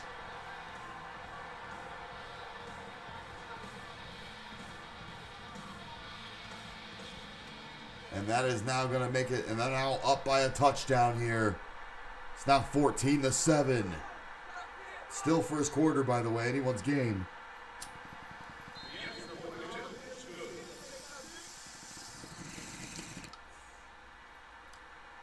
What a pass there to Kota Amora. Oh, yeah. It's about time. About that time. 57 seconds remaining here in the first.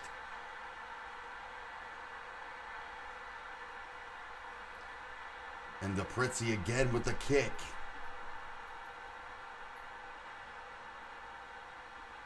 Yeah! Yeah. And there's the kick from DePritzi, and it's going to be a touchback. And the Royals just not getting any chance to return these kicks at all. Knocked back for these 5-yard touchbacks. I'll give the Sharks that. They're doing a really good job at hindering the Royals on offense. And that's bounced back. And deflected. Good defense there. Looking for TJ Mars, and he just couldn't get a hand on it. And I'll take a look at that replay again, because it looked like he kind of shoved him right into the wall there. It was Calvin Cortell on the block. Hold on, I'll take a look at that again. Calvin Cortell, the new draft pick. Look at that, shoving Mars and then going right into the wall almost. I gotta see some of these games because I got stock more games. Hell yeah. Diggs with the pass, and oh wow, deflected out of the sky there by MC3. And Carter deflecting that. 10 seconds remaining here in the first. Vegas down by a touchdown here. There's the pass, it's caught. TJ Mars on enemy territory now, and that's going to end the first.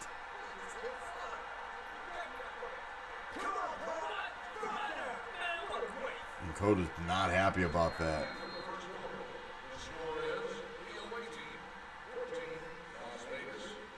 TJ Mars, who was the second-round draft pick last year, getting a big first down there for the Sharks. Ball on the 20-yard line.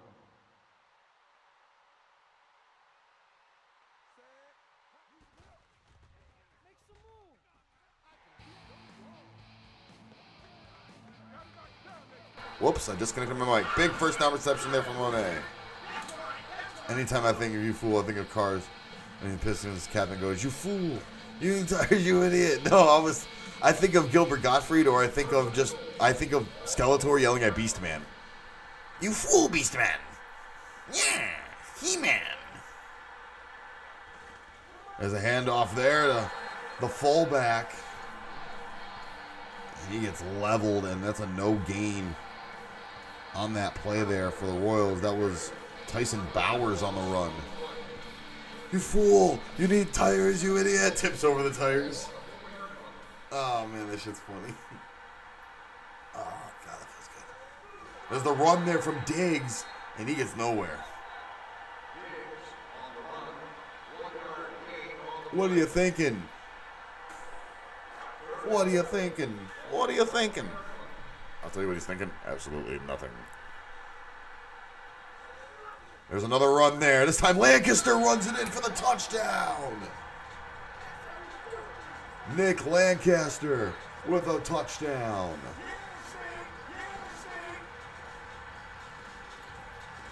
Let's take a look at that rush. Good run there. Had Koda more on his tail. Got past him. Spin move past Jinku, who again went for the and got the touchdown.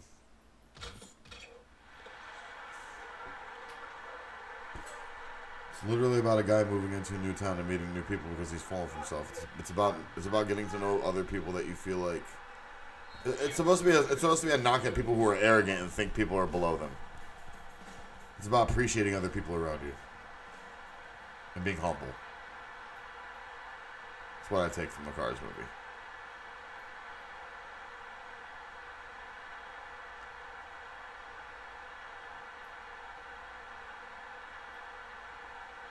Some shit that matters to you might not matter to other people, but just because it doesn't matter to them doesn't make them lesser than you. I wish people understood that a little bit more.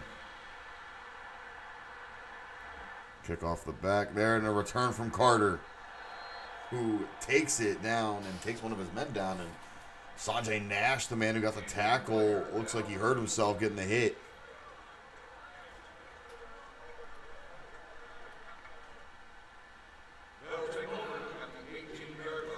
Chad.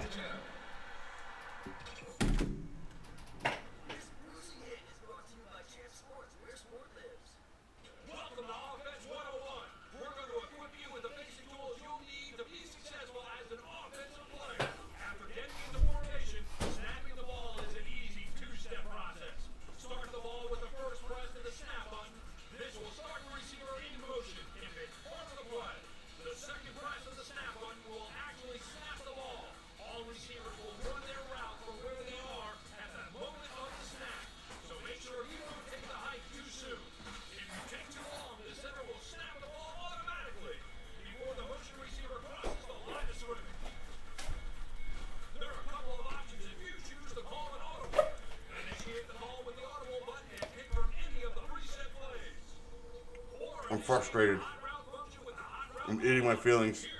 Designate the appropriate receiver with his So I got a tub of vanilla ice cream. preset route with the route controls. As always, you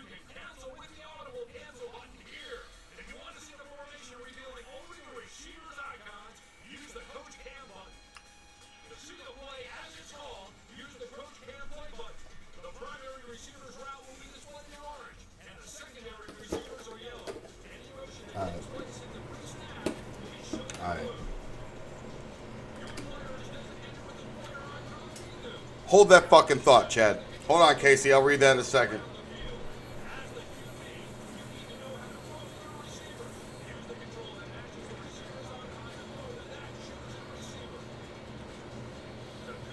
What the fuck is wrong with you?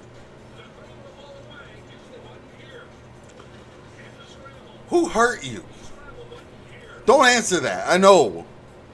Never mind. But why? Shut the fuck. Why? You.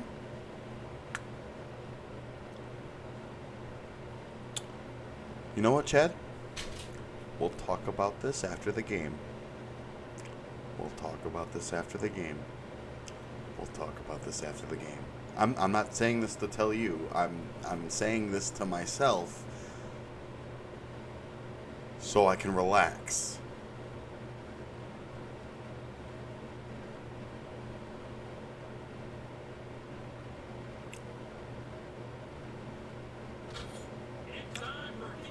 I'm going to go put my ice cream away. Actually, I'm going to keep this out because I'm going to eat it while I watch the rest of this game because you made me eat ice cream at 3 o'clock in the fucking afternoon. 14 tied here. Holt with the pass.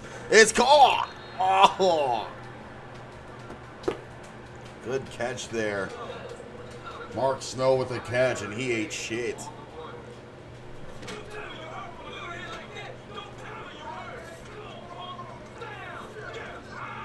He went, ah! Why? He said, don't get up, punk. Why do you hit him like that? Why do you yell at him with that? He was like, don't tell me you're hurt. He probably is. What's it do to you? Meanie? The fuck?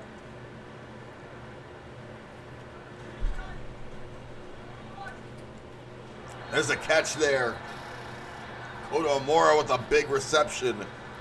It's funny because I heard somebody on the Sharks say that Andrew Holt was ass.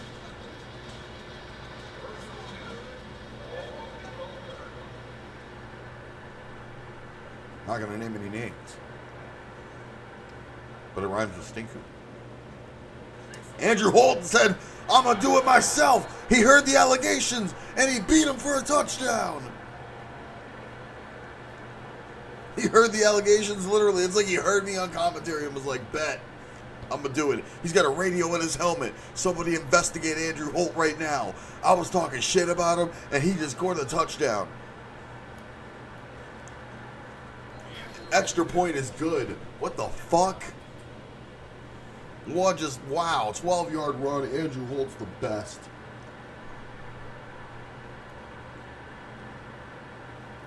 He was drafted in the 4th round last season. And he was like, yeah. He tapped into his Bill Nye bag. Blub a motherfucker.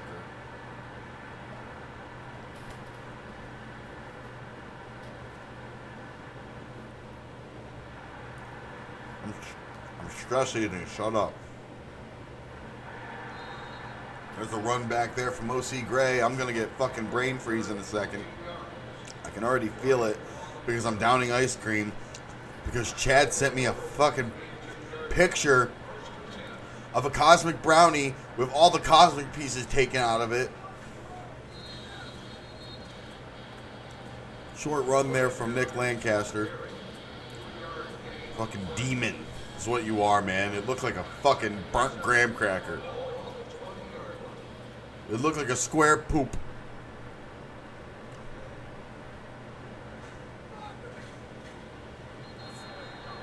It looked like a brick of coffee. Lancaster with the carry there. I'm not repeating everything he says.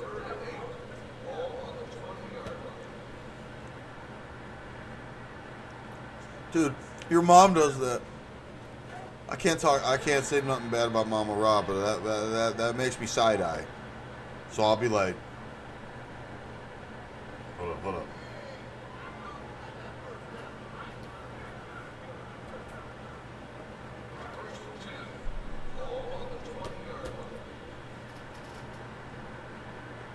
$21-14 here.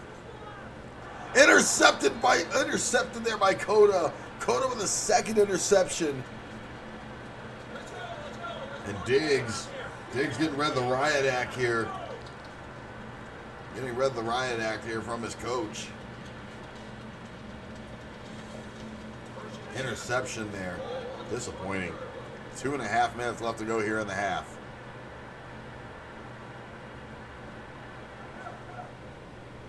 Holt. Rainbow pass, touchdown, Dakota.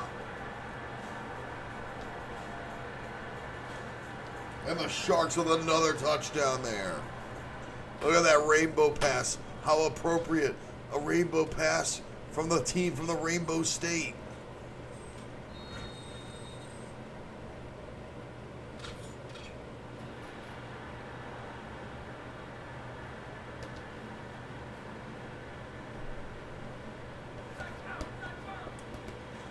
It's now a 2-touchdown lead here. I'm getting you a large one. He was originally just going to get you the child-size one. You know, the one you get for like a quarter? And it's like this big? He was going to get you that one. Now he's going to get you the large one.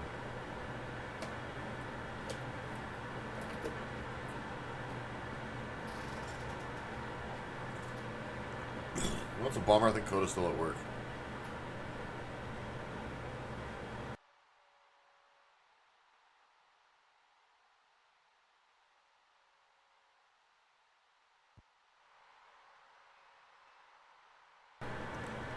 O.C. Gray running this kick back and dropped down. Skip the Frost can have a Baconator. I like the Son of Baconator, actually. It's less filling.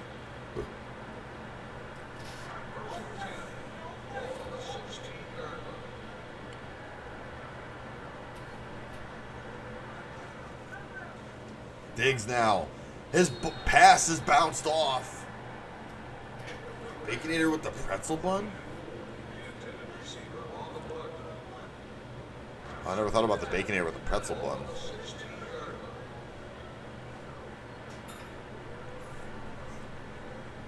I just get like the Son of Baconator.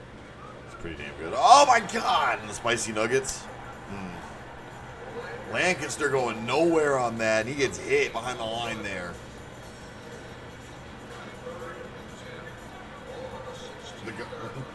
She deserves a microwave hot dog. Big throw there. Oh my god! He died. He died. He got ripped in peace. He ripped in pieces. Oh, good God. Sweet gravy. TJ Mars went back to space. And then went straight to hell and died.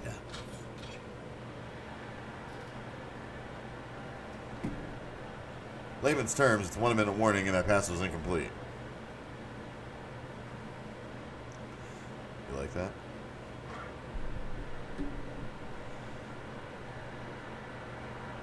Kevin Chumbawamba gonna kick this off, and it's gonna be a field goal attempt here for the Royals.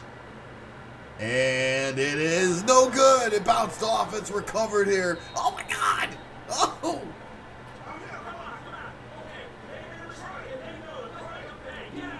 Man, he just ate the mightiest shit on that. Let's look at that. He said he could make him pay. One of your teammates is in traction. Who was it? It was MC3. He was like, yep, that's me. I bet you're wondering how I got here. Well, the answer might surprise you. Blech. If you were a wrestler, you knew what should be Cassius. Oh, yeah. Well, you mean like Percy Watson? I feel sorry for the Chumbawambas. He deserved to win. I mean, the Florida Flamingos won. The first Chumbawamba won. Maybe he'll win this one. Wait, sorry, Jinku. There's a handoff. Run the ball, Jinku. Someone just dove and died, and then Jinku got the first down. Holy shit. I gotta replay that. Holy shit. Jinku was told to run the ball. Someone dove. It was Kevin Chumbawamba. He went, he died. And then Jinku was, he died right after. I can't tell who you got hit by. The camera sucks, asshole. Okay, it was Williams. I didn't know it was a guy named Williams on your team. On the Royals, I gotta look again. Fuck. Williams. Who the fuck is that? There's too many people. Oh, it's Richard Williams. Was the center. There's a pass there from Holt. It's caught. Coda's wide open again. Coda wide up, like wide open. Gets the touchdown again. That's 6 consecutive completions, and I think Coda's 3rd touchdown pass. His 4th touchdown total.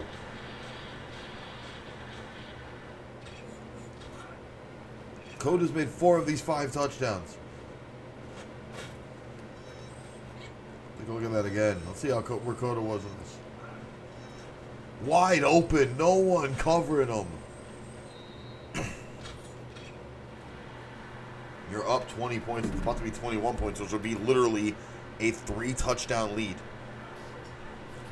Excuse me. 3-touchdown lead there. 35-yard pass there from Andrew Holt. And he's showing why you don't talk mess about the man who won Best Quarterback, MVP of the Year, and Best Quarterback last year. He might end up taking everyone's spot as the best quarterback of the SFL.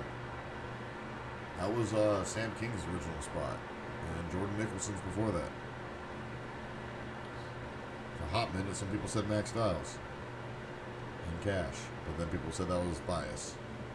That shouldn't be right. That's for you to decide. I can't say that. There's a spin move. O.C. Gray died. Again, at midfield. Timeout from Vegas.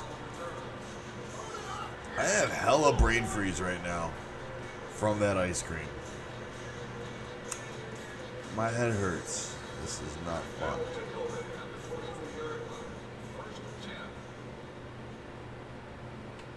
Cool. 1st and 10 of the 24. Diggs gets the pass off to Monet. And there's another timeout here from Vegas, who's trying to stop the clock and be able to get a touchdown at least. And so it's only a 2-touchdown lead by the time halftime hits.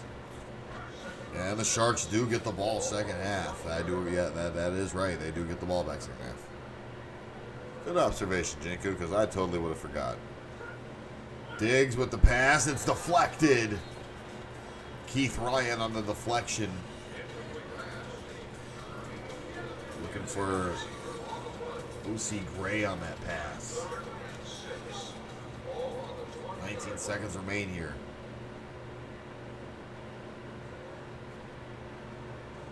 Diggs now dropping back, and his man that he was looking for, Monet, just covered there by Amora, former tag team champions together.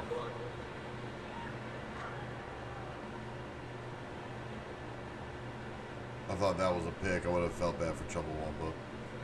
Well, Kevin Chumbawamba is going to go for a kick right now. So it's now 17-35, but the kick is no good. It overshoots. And it's wide right, and it's a touchback.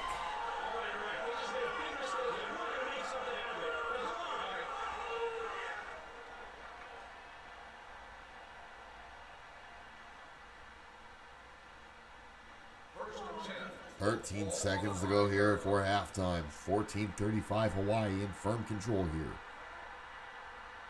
Could make this lead a lot bigger, but no, Jinku goes for the run, and he's hit hard. It goes Nathaniel Harris on the hit. You see the rookie Michelob Miller over there in the corner, number 71. Scary man. He gets the hit, and it's a safety. I just brought him up there, and he gets a safety there on Jinku. Hit in the end zone. 16-35. It's now a 19-point game. And the Sharks going to kick this off with 10 seconds left in the half, so which means Hawaii has to make something with these 10 seconds. Not Hawaii, Vegas. That's a touchback at the 5. Well, that's actually at the 5 there, because it didn't go down the middle and out of the net.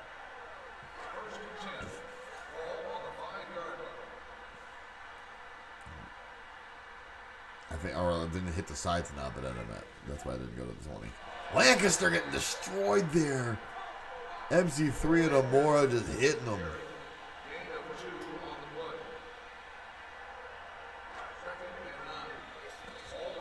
And that is the end of the half. It is now 35-16.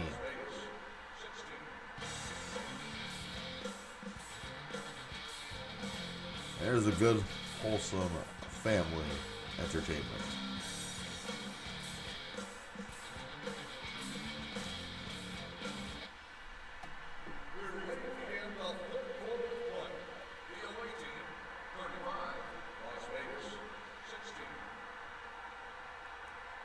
We're ready to start this second half off here as Kevin Chumbawamba is going to kick it.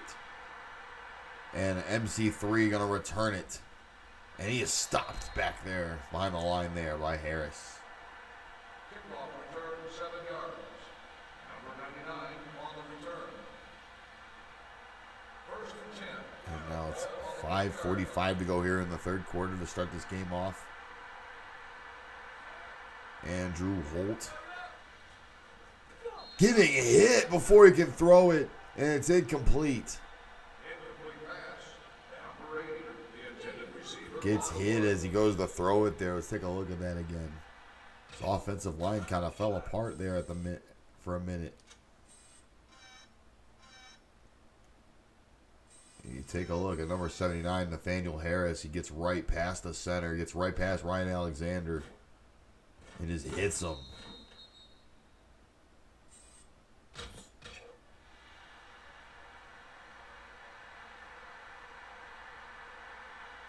That was Chris Horn. Sorry about that. Ryan Alexander's on the other side. There's a catch and almost intercepted there. Almost picked off. That was John Ward almost on the interception. Andrew Holt starting to choke up a little bit here.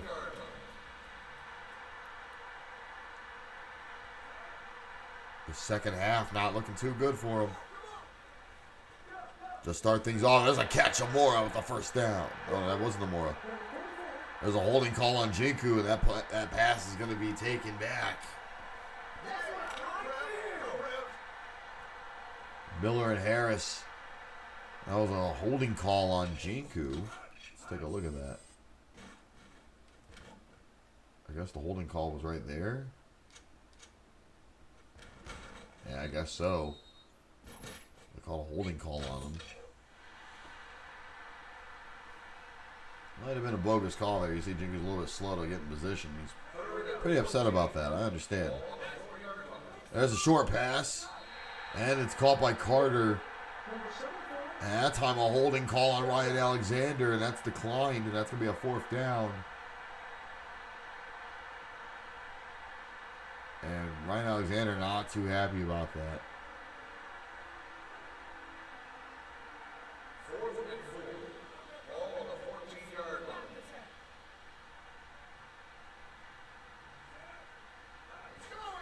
Holt now. There's a catch, first down there for Amora.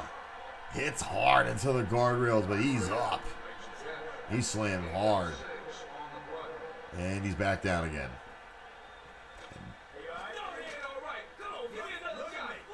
And Keith Ryan trying to get a swing at the man who got a hit on Jacob Novak, who got the hit on him.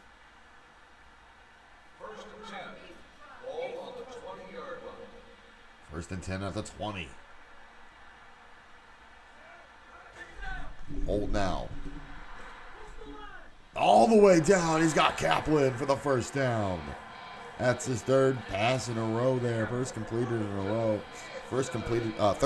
pass in a row for Andrew Holt. That's a tongue twister. Third completed pass in a row. There you go. I cannot talk.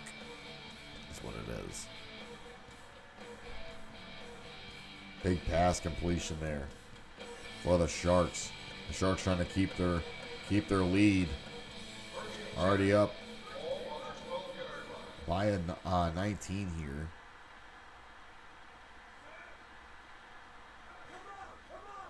Holt going to go for the run. He's hit by Novak, and that's a sack. That's going to count as a sack. And that's his third tackle, technically. And it's going to be a loss of a yard there.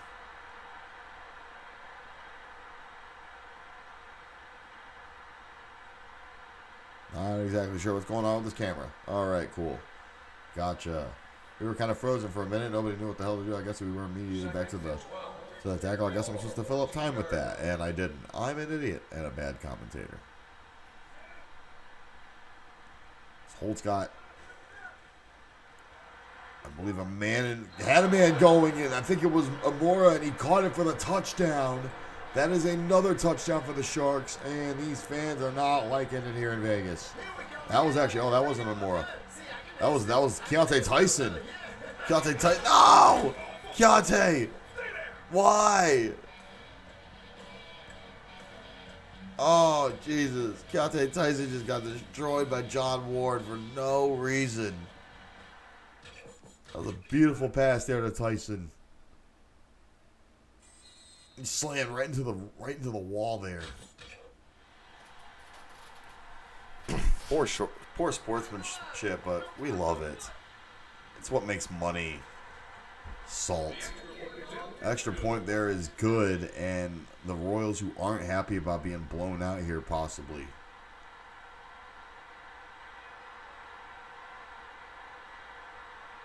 They're down by 26 points. Pretty rough spot to be in at this point. And to be quite honest, with how much time's left in the third, and obviously the 6 minutes in the fourth, it's going to be a pretty hard task for them to do that.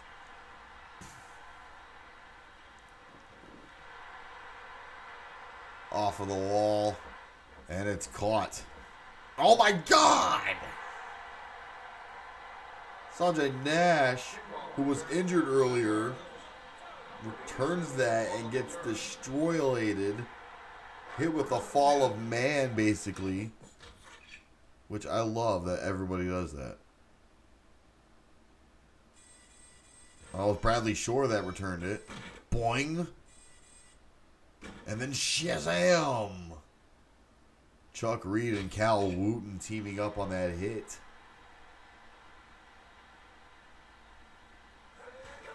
Diggs. Get the pass off, and it's caught. And that is sweet. Big pass there to Luke Monet. Luke Monet just hit Kyle Young in the chest with the ball. Excuse you. Excuse you, sir. Bean eater. Diggs now. Dropping back. Looking for a man. He's got one. It's almost intercepted, and that was caught in near the corner. TJ Mars had Calvin Cortal in the corner, getting covered up. Vegas, a bunch of bean eaters. They're stinky. Stinkers. There's a throw. Oh, and it's caught. Luke Monet.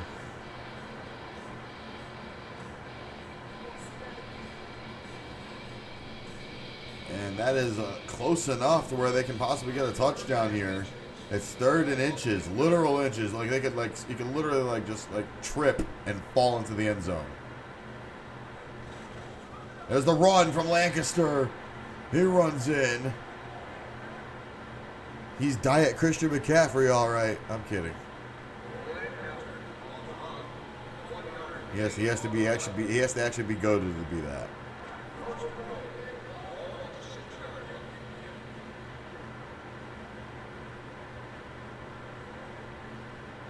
See what we can do here. Diggs now dropping back. Got a catch. Touchdown. O.C. Gray.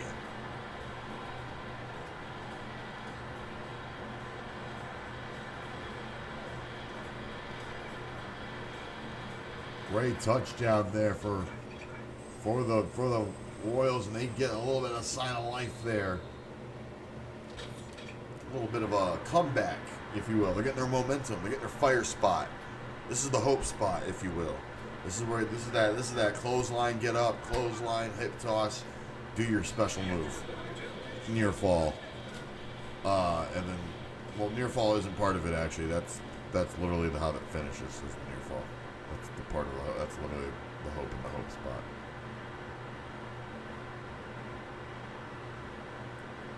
Otherwise, you combine the two hope spots together. I just had my mic on accident. Whoops. Talking about wrestling while football's going on. Fuck. Chumbawamba here for the kick. Boom. Off of the net and return from Carter, who gets hit with the pants a little bit. And he is taken down to the 9-yard. I think they marked him at the 9. I could be wrong. I am wrong. What a surprise. Cash is bad at math and bad at measuring. Holt getting his pass intercepted there by John Ward. Wow, he had a man, but he played for the wrong team. And the coach is pissed. Yelling at his O-line and yelling at Andrew Holt. He's like, you're stupid, you're Keith, and you're stupid too. It's like, I don't know why he yelled that off of him, but he did. Diggs now. This could be the chance they need. Long pass, and no. Carter stopping Gray from making the catch. Incomplete. Incomplete.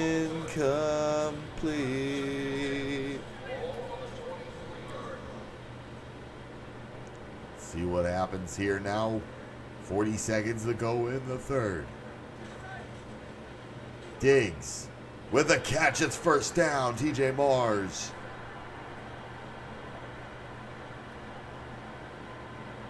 That's 6 catches there for Mars on the day, as compared to the 2 that Keontae Tyson has made, the man who's blocking him.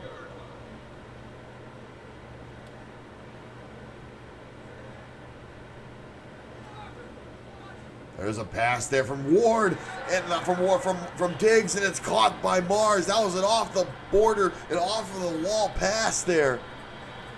Holy smokes! Holy tomato! Holy shit! Oh God! Why'd they do that? Boom! Why'd they? Oh! Why'd they? Oh! Why'd they? Oh! Jesus Christ, their necks! Oh, God! The concussions. The contusions. The traction. Calvin Cortell and Koto Amora went to go catch that and just collided and hurt his kneecaps. Hurt his kneecaps. They're doing the Dan Campbell strategy, huh? 6 seconds to go here in the third, and Vegas ready to make this a 12-point game with this kick. That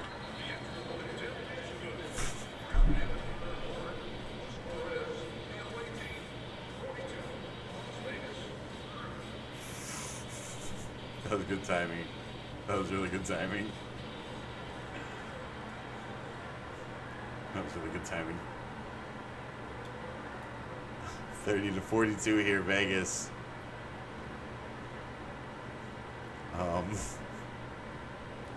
I'm an adult. I'm about to be 30 in like 4 days. And a kick off of the wall. And there's a hit. Oh my God. Carter with the hit. I was trying to play a time with the replay, but it worked out.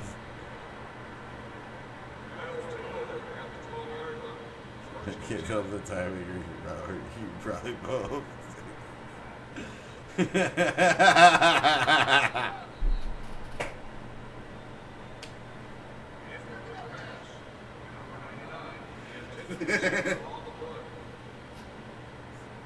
I'm so fucking mature. I'm so fucking mature, dude. I'm such a. Hey, man. I get bored sometimes, bro. Oh, God. Put it there for a reason. Holt with that run, he got hit with the pounds. Holt was like, I'm gonna run it. And oh my God, Luke Monet was like, nah, take that WWE 12 shoulder tackle, fam. Hit with the WWE 12 generic shoulder tackle. There's the throw from Holt, and oh my God! Jesus Christ, it's a fourth down, but fuck. That was so unnecessary. That was disgusting. And oh, he said, you like that? Oh, God, Keontae Tyson can't get up. He's made of paper, my guys. He can't get up. He said, you like that? You like that? He said you hit him with that. And it just, oh, jeez. Like, why did he do that to him? Look at that. Bounced it, and they went, boing. Oh, God. Boy. Ah, God. Ah.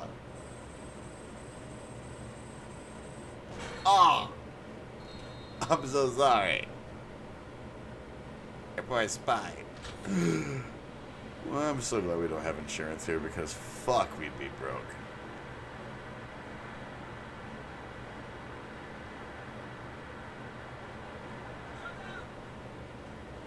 There's the throw. Intercepted. Holt threw another interception. That's his third interception of the day. Or second. I forget. And that is a big, big opportunity for the Royals. And coach really liking what he's seeing here.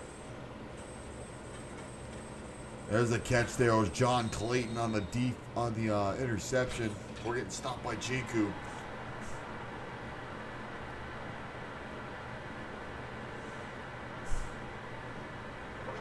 15-yard line now.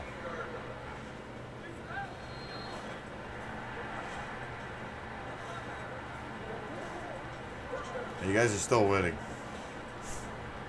I didn't say he was one of the best QBs. I'm just saying he won QB of the year last year. That motherfucker was drafted in the 4th round. Y'all are still winning too, so what the bitching for? Oh God! Diggs just got murderlated. Who did that to him?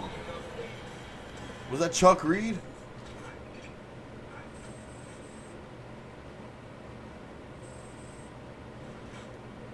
Chuck Reed. Oh my God.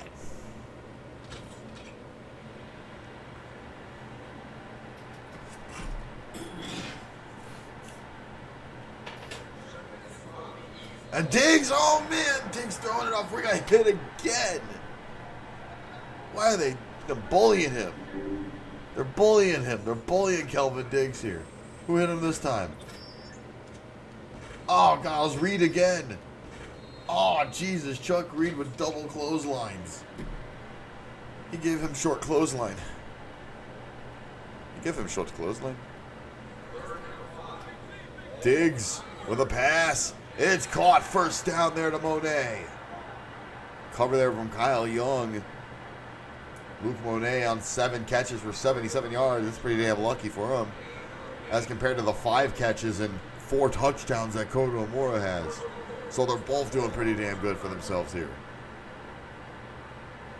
If they break 100 here, it'll be damn astounding. Diggs gonna run into Lancaster. Oh, God! That was, oh my God, that was total elimination.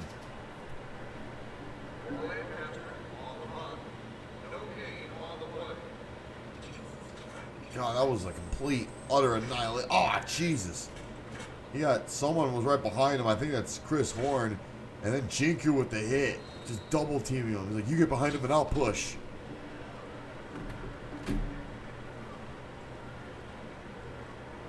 Sweaty balls, sweaty balls, sweaty balls. There's a run. Oh, no. I don't know why I was singing that just now. Don't ask why, okay? I think I had Tourette's just now, but Nick Lancaster got planted on his skull right now. That's what we should be talking about.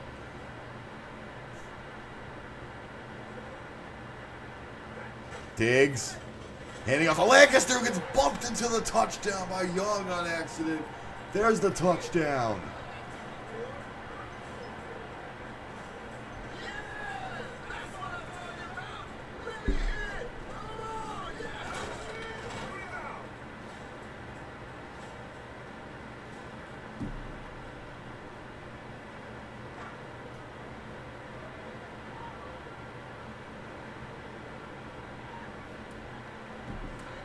Chumbawamba now. Going for the extra point. That is good after the 2-yard run there from Lancaster, who got hit into the first down. It is now 37-42. This game getting close. I knew it would be close. I knew it would be close like this. I knew the defense was going to come into play at some point for the Royals.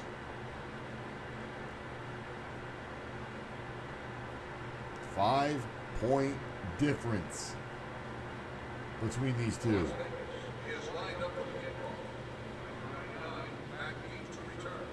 There's the kick. And it's going to be dropped back for a touchback here. I'm not going to let Carter return it. Kyle Young not happy about that. Pretty sure Kyle Young was anticipating hitting a big block maybe on hitting a big block maybe. Just didn't happen. Holt now looking for a man. He's got it. No, it's deflected. Looking for Carter, and they got deflected out of the sky there. O.C. Gray and Malcolm Carter, the third, having a really big rivalry over here in this game. The whole story, you think it's also been Cotto Moore and Luke Monet, but it's also been Carter and... Oh, there's a catch. Speaking of Amora, and he gets the catch. Big reception in. Big reception there for the Sharks. Great catch there. 2 minutes to go here in the fourth. It's all about clock management at this point. There's a run there from Jinku. Gets positive yards. That keeps the clock going.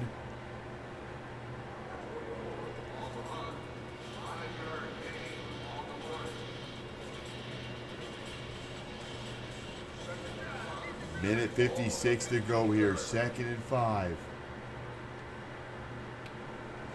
There's another run. Jinku getting a yard. No, it's going to be no gain. That might stop the clock. And Vegas is going to call a timeout.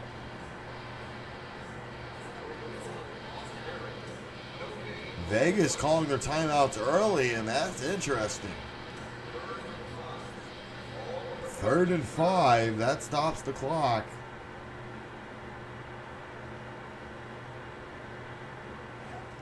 There's a run from Holt, and he gets hit, and it's 4th down.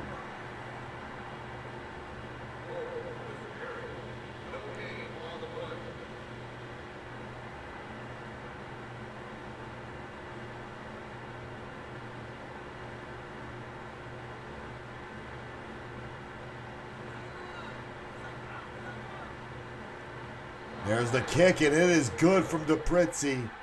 29-yard field goal up the middle. And it's 45-37.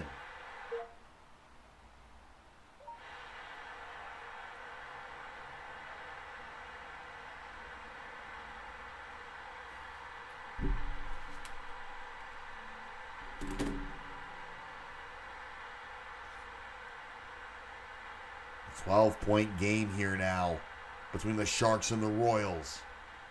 DePritzi kicking it off. And that's going to be dropped and taken back for a touchback here for the Royals. They're going to be starting at the 5. And now the goal for Vegas here at home is to get those 12 points. Or is to get those 8 points or 10 points. Sorry. Wait. 37. Wait, no, 4. 7 points. I'm an idiot. It's literally a touchdown.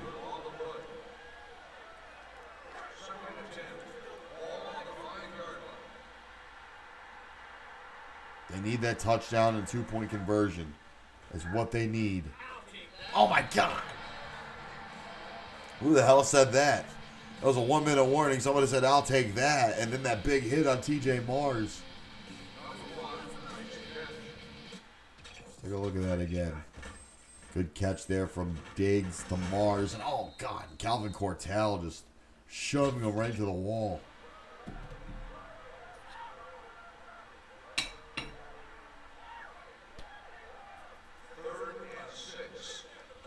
Third down now, and it's going to be thrown away.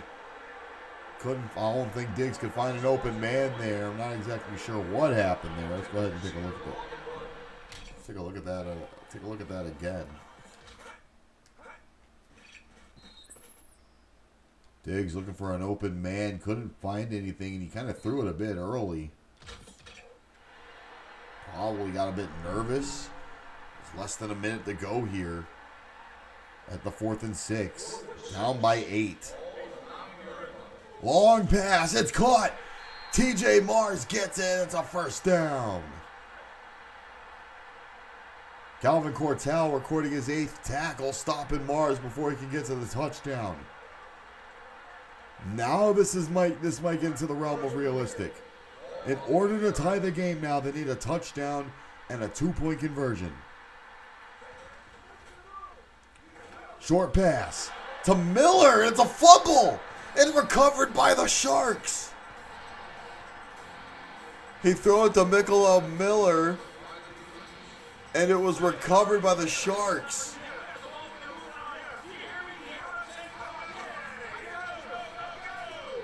Coach hyping up Jinku here.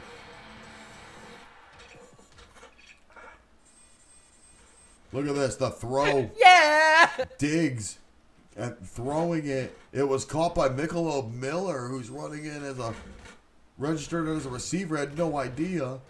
He gets hit by Jinku, who knocks the ball out with the hit. And it's recovered by Chris Horn. Wow, what defensive plays here from the Sharks. And they might walk away with the win here. Kodo Moore is going to walk away with Player of the Game honors. Brought to you by Champ Sports. Yeah, by the way. And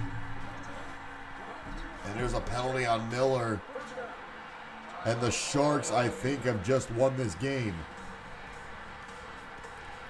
Vegas calling their second time out here.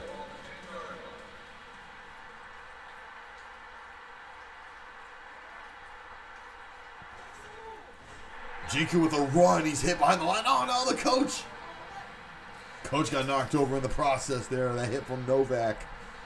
Gets his 4th tackle of the day.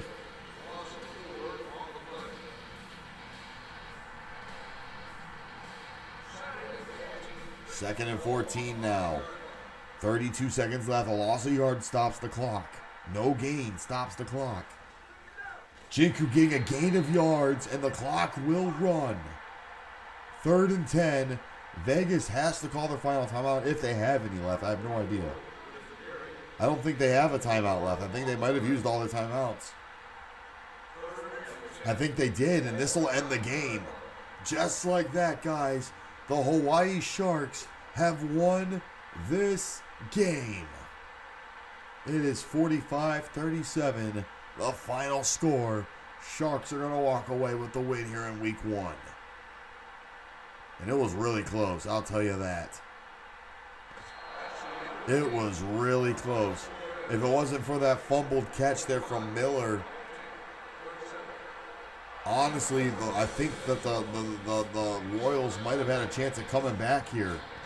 But it was that fumbled catch that ended the game for them. And that'll do it. Final score, they just fucking said it. I'm dumb. And yeah, great game for the Sharks. Holy shit. Wow. 37-45. Sharks get the win here. I think they're the only team in their division that actually has a win, which is insane. And let's talk about tomorrow. Not tomorrow, because tomorrow there is no SFL stream. Tomorrow we are getting... Yeah, tomorrow there is no stream. Tomorrow we're getting LWE's G1 Climax and LWE Riot, which will be happening at 5:30 p.m. for the G1 Climax and then 7 p.m. for Riot. That's our Eastern Standard Time. Go to LWE. Go to LWE Tiger Gaming FTWB. I think, or Tiger Gaming FTWB is the Twitch name, and check that out and watch that instead. And then Sunday, special start time of 12 o'clock noon Eastern Standard Time. Sunday.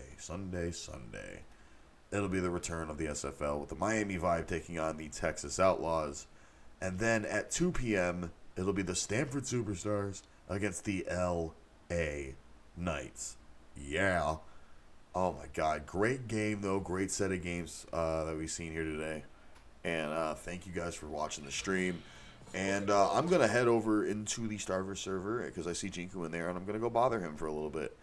And, yeah, so I'll be over there if you guys want to talk and discuss and hang out and stuff. And I might even jump into my SFL server a little bit later today, so who knows. But, yeah, I want to thank you all for watching the stream. And I'll be seeing you all around for the next stream on Sunday. Bye-bye.